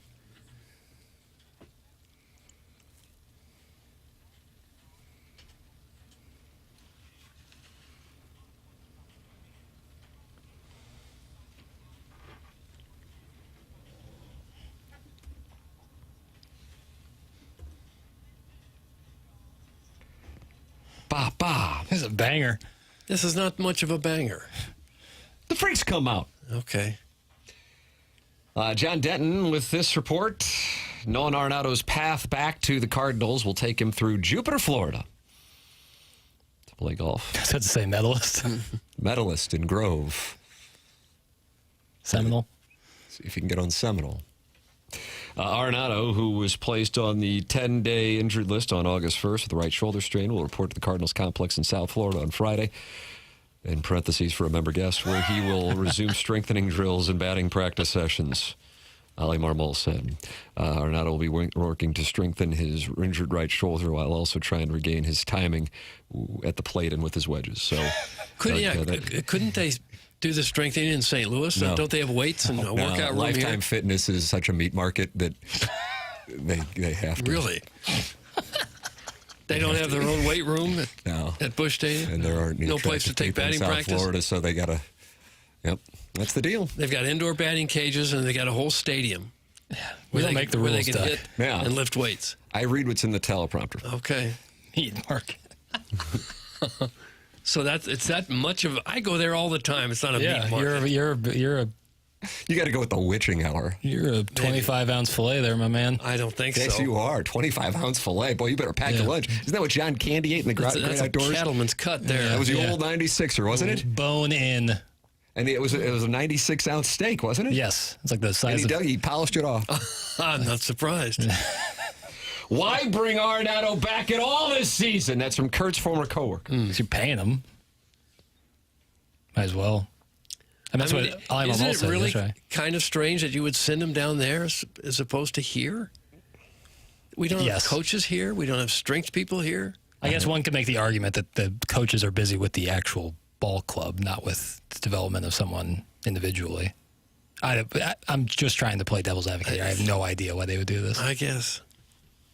It must be the golf. And the lifetime, I guess. Too much of a meat market, and that's why he has to go to Jupiter? Jupe Town, baby. Jupe Town, baby. We gets down, baby. For the crown, baby. Florida Minor League Complex has better imaging equipment to optimize training. That's Vizzini. Sure it does. Thank you, Vizzini. Because they can't afford imaging equipment here? Doug, it's maintenance season in South Florida. That's in the bathtub of iced draft beer. Nice. Guys, Jupiter has a Rascal Flats bar that he likes. That's from Manute Bowl eligible. Well, we're going to have one in downtown, and unfortunately fell short. Doug, how much of a 96-ounce steak you think you can get through? 20 ounces? I can eat a lot. Yeah. Especially if I don't have to eat anything else with it. Mount Rushmore steaks and Oh, no. It's wherever you're eating for me. I don't eat a lot of steak, but I could eat a lot of it if you in any one setting. Yeah, I'm kind of a meat and potatoes guy. Steak would be right up that. Yeah. I like that Citizen K. Went there for the first time last year. It was delicious. I like that Citizen. Yeah, it's very good.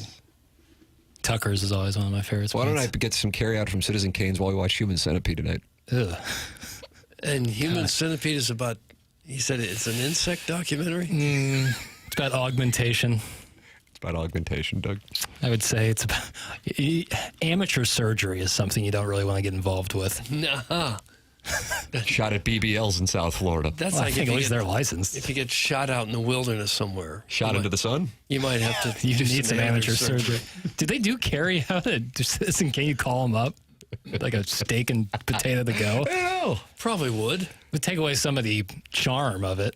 For you, but not for them. Yeah, for them, the I'm charm is sure you they'll write the take check. it. Yeah. I got one of those TV dinner tables. Oh, I do too, yeah. So I get another one for Doug while we watch Human Centipede. Yeah, but like Citizen Kane's. a styrofoam clam tray full of like a very expensive steak. Something just seems off about it. Oh, I looked it up. They do it. I'm sure they do. Did you carry out at Citizen Kane's? I'm sure they do. I bet almost any restaurant would do Yeah, that. you're leaving money on the table if not. Well, like a place like Fast Eddie's doesn't, but that's because of the drinking aspect of it. Why overpay Arenado with his overpaid contract in the first place? It's from the 636. Well, you weren't saying that 2 or 3 years ago.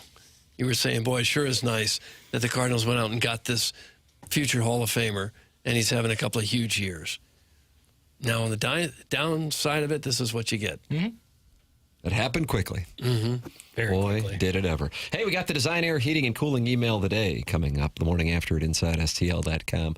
That is coming your way here in a matter of moments, and giving away tickets to the Stiefel Classic for our prize, and that includes VIP parking. That is the Design, Air, Heating, and Cooling email of the day. Doug, Mark Milton will help you out with any tax responsibilities you may have. Yeah, every time you go see him, you can get VIP parking. He's got a spot right there in front of the office. I'm always getting VIP parking when I go. Yesterday was Mark Milton's birthday, so happy birthday. Happy birthday. Milton. And you're going to feel like it's your birthday if you need Mark Milton's services to get the godforsaken tax man away. Maybe you've got unfiled tax returns or tax liens, bank levies, wage garnishments that are bothering you, possibly even an IRS criminal investigation. These are serious things, and you need a professional on your side, and that guy in St. Louis is Mark Milton. His website is stltaxlawyer.com.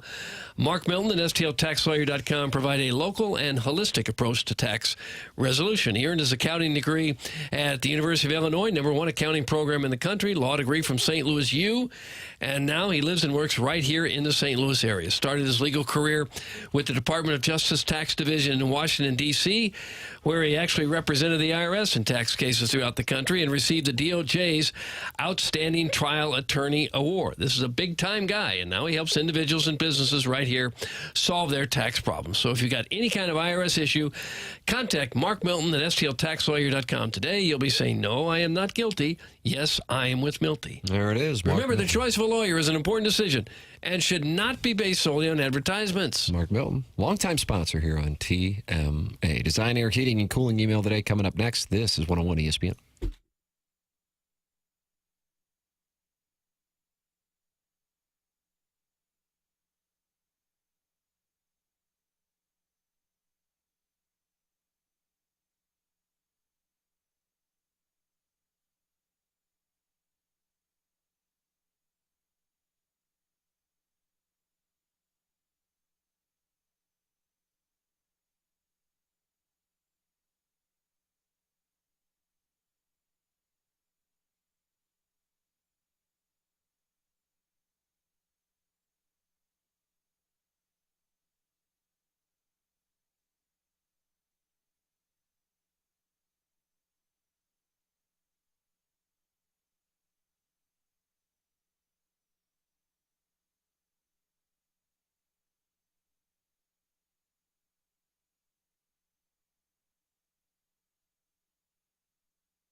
This is Jackson with a Sports Center update, and it's brought to you by Saliga Heating and Cooling. Cardinals a win yesterday over the Dodgers. Off day today, back in action tomorrow evening as the Cubs come to town. 7:15 first pitch here in St. Louis. Michael McGreevy on the mound for the Redbirds. That was their Sports Center update brought to you by Saliga Heating and Cooling, a Daikin heating and air conditioning dealer.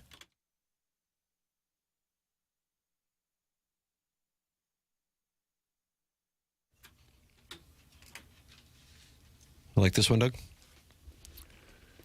This is Addams Family or Munsters? Munsters. Good ear, Doug. Is that tuba? It sounds like Coach Patrick. Rocky was probably there. CMA 101 ESPN. Doug, we got the Design Air Heating and Cooling email today, and tickets to the Stiefel Classic with VIP parking on the line. Here we go. One moment. Okay. Sorry, I had to switch off. Switch off the Munsters. Tell Doug his dog is not crazy. He has a critter in the attic or in the walls, mouse in the house or something in the attic. You're welcome. That's from Dan Beetle. Dan Beetle. Think about maybe having an exterminator come over and taking the dog to the doctor at 1:15 today for an exorcism. Because I think the dog is insane. Yeah. I think Dan Beetle might be right. Dan Beetle. Well, since part 2 of my to-be-continued Liberty Bowl story from Monday didn't make it through the filtered file yesterday, you'll just have to guess what happens. I'll give you a hint. It involves a couple topless gentlemen, some unbuttoned trousers, a little heavy petting, and a 5th down play to win the Liberty Bowl for the Buffaloes. Sound familiar? So go ahead and bet the bankroll on over 6.5 wins for Mizzou, because they will win 7, and they will finish 7-6 after a heartbreaking loss in the Liberty Bowl. You want a few more locks to bet on? Number 1, caller Paul gets all stock trading advice from Reddit. Number 2, Eric in the Central West End wasn't actually ghost hunting at DeBerg Hall. He was up there kissing guys. And number 3, Doug Vaughn won most erotic newsboy of the year this year. That's from Doug Vaughn's Oil Boy, handicapping specialist. Doug Vaughn's Oil Boy. Tim, my good old days story's only 2 years old. In 2023 in Pittsburgh, I received a silver and a bronze medal at the national game in power walking game. The national one. Better grammar, please. Don't just type anything and send it in. Proofread it. Now, in the most recent games in Des Moines, Iowa, I ended up in 8th place in both the 5K and the 1,500 meter power walk. Damn new 70-year-olds are fast, LOL. I have come crashing down to earth again and now start over, LOL. Well, I didn't care for the email. It's not finished. It's not finished. Thank you, Chairman. The real heroes, wheat. Ooh. The real heroes, wheat. Wheat thins, delicious. W-E-T. W-E-T-E. Wetty? When I shoot that shot. Wetty like I'm Shaq. Is he trying to type Maybe that's what it was. The real heroes were the ladies softball team we watched. Imagine, artificial turf. 3 o'clock in the afternoon with 95 degrees and high humidity like we have here. The youngest player in the team we watched was 77. And the oldest was 91. My God. They watch this. Competitive as ever, but enjoying themselves at the same time. Second, ball and flips it underhand to first base. Third baseman launches a lob throw from third all the way to first. But that's okay because they're trying to get out some woman who's going as fast as she can, even though she's probably 80. What are we getting here? It's almost done. What are we doing? They got her in the nick of time. I don't know if you've ever been to Santa Claus, Indiana. Oh, new topic? And Nick Foles. It's close to Holiday World. Have you ever been to Holiday World? I have not, no. But we've gone there twice, and it is cleaner than Six Flags. Is it? Okay. The parking is free, and the soft drinks are free. It's very, very clean, very responsive staff. This is a review now. Somehow I got included in this Yelp. Okay. Take care. That's Bill Riley, 72 in October. Bill Riley. I don't even think we need to hear another email. Yeah, 72 in October. Bill's going to the Stiefel Classic. Okay. We all know that in 2013, Brian Hartline had his second consecutive 1,000-yard receiving season and 4 touchdowns. So Hey K. Adams talked Doug into drafting him as his wide receiver 3, and he put up just 474 yards and 2 touchdowns and was out of football after one more season. Doug has not been that angry and confused since he sauntered into Chester Pendleton's ancient history college class, wide-ruled notebook under his arm, ready for his easy A. And now the ghost of Hartline's great-grandpa haunts Doug's home, delivering the well-deserved justice through Dora, not the Randy dog. It ain't personal, bro. It's business. That's from Shooter McGavin, the vice president of that DeBerg Hall 4th floor sealed room that does not officially exist. Shooter McGavin. This ain't a baseball team. At this point, it's a gosh darn hedge fund. Hoarding unproven assets, hedging every bet, terrified to do anything that might pop their precious little prospect bubble. Every double-A shortstop with the pulse is treated like a Fabergé egg, dipped in pan coin, then bubble-wrapped and shelved in a climate-controlled vault next to Moe's crew socks and sand panty liners. This isn't team building, it's cowardice with a cardigan. Mozeliak has mastered the art of doing nothing while sounding condescendingly confident about it.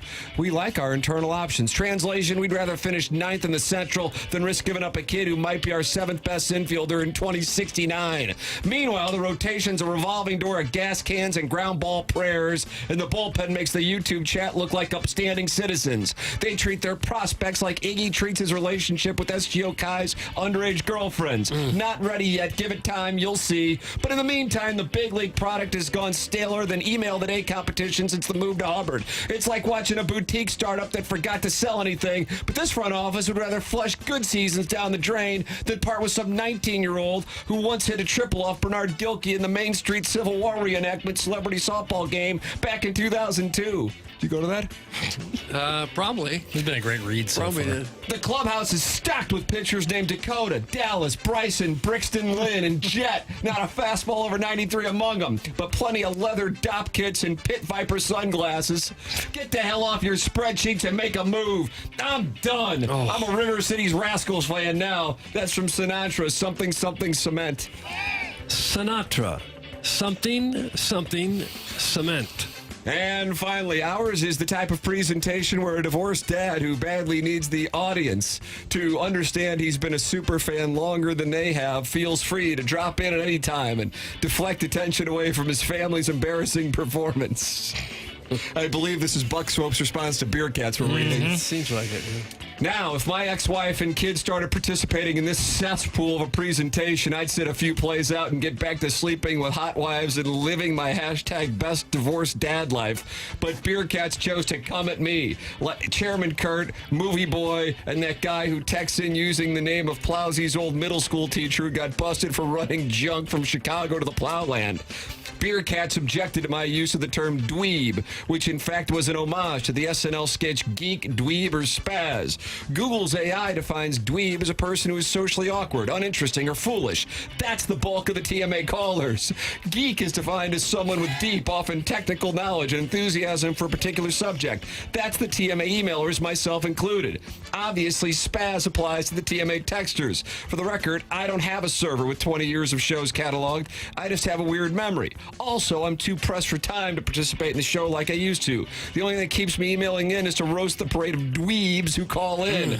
Like that sloozer, so the sloozer's arguing about lame exorcist crap that did or didn't happen 76 years ago. That's from Buck Swope DBA, the Recess Lady's Breast, 15-time emailer of the month with 35 consecutive months with at least one win going back to October of 2022. Okay. Oh, wow. Look at that. Buck Swope. Doug, that's what we have for the Design Air Heating and Cooling email today. What you got? I thought there were some pretty good ones, but I'm going to go with Bill Riley. He'll be 72 in October. Make that 3. Bill Riley is 1, and he's going to the Stiefel Classic. Thought Buck Swope had a wonderful response to Beer Cats, but I am rendered just useless here. Bill Riley has won the Design Air Heating and Cooling email today. Enjoy the Stiefel Classic. BK and Ferrario are coming up next. For Jackson Burkett, for Chairman Kurt, for Martin Kilcoyne, for my brother Kevin, for For Douglas Alvin Vaughn, I'm Tim McKernan. This has been TMA, presented to you by Brown & Crouppen on 101 ESPN and the TMA YouTube channel.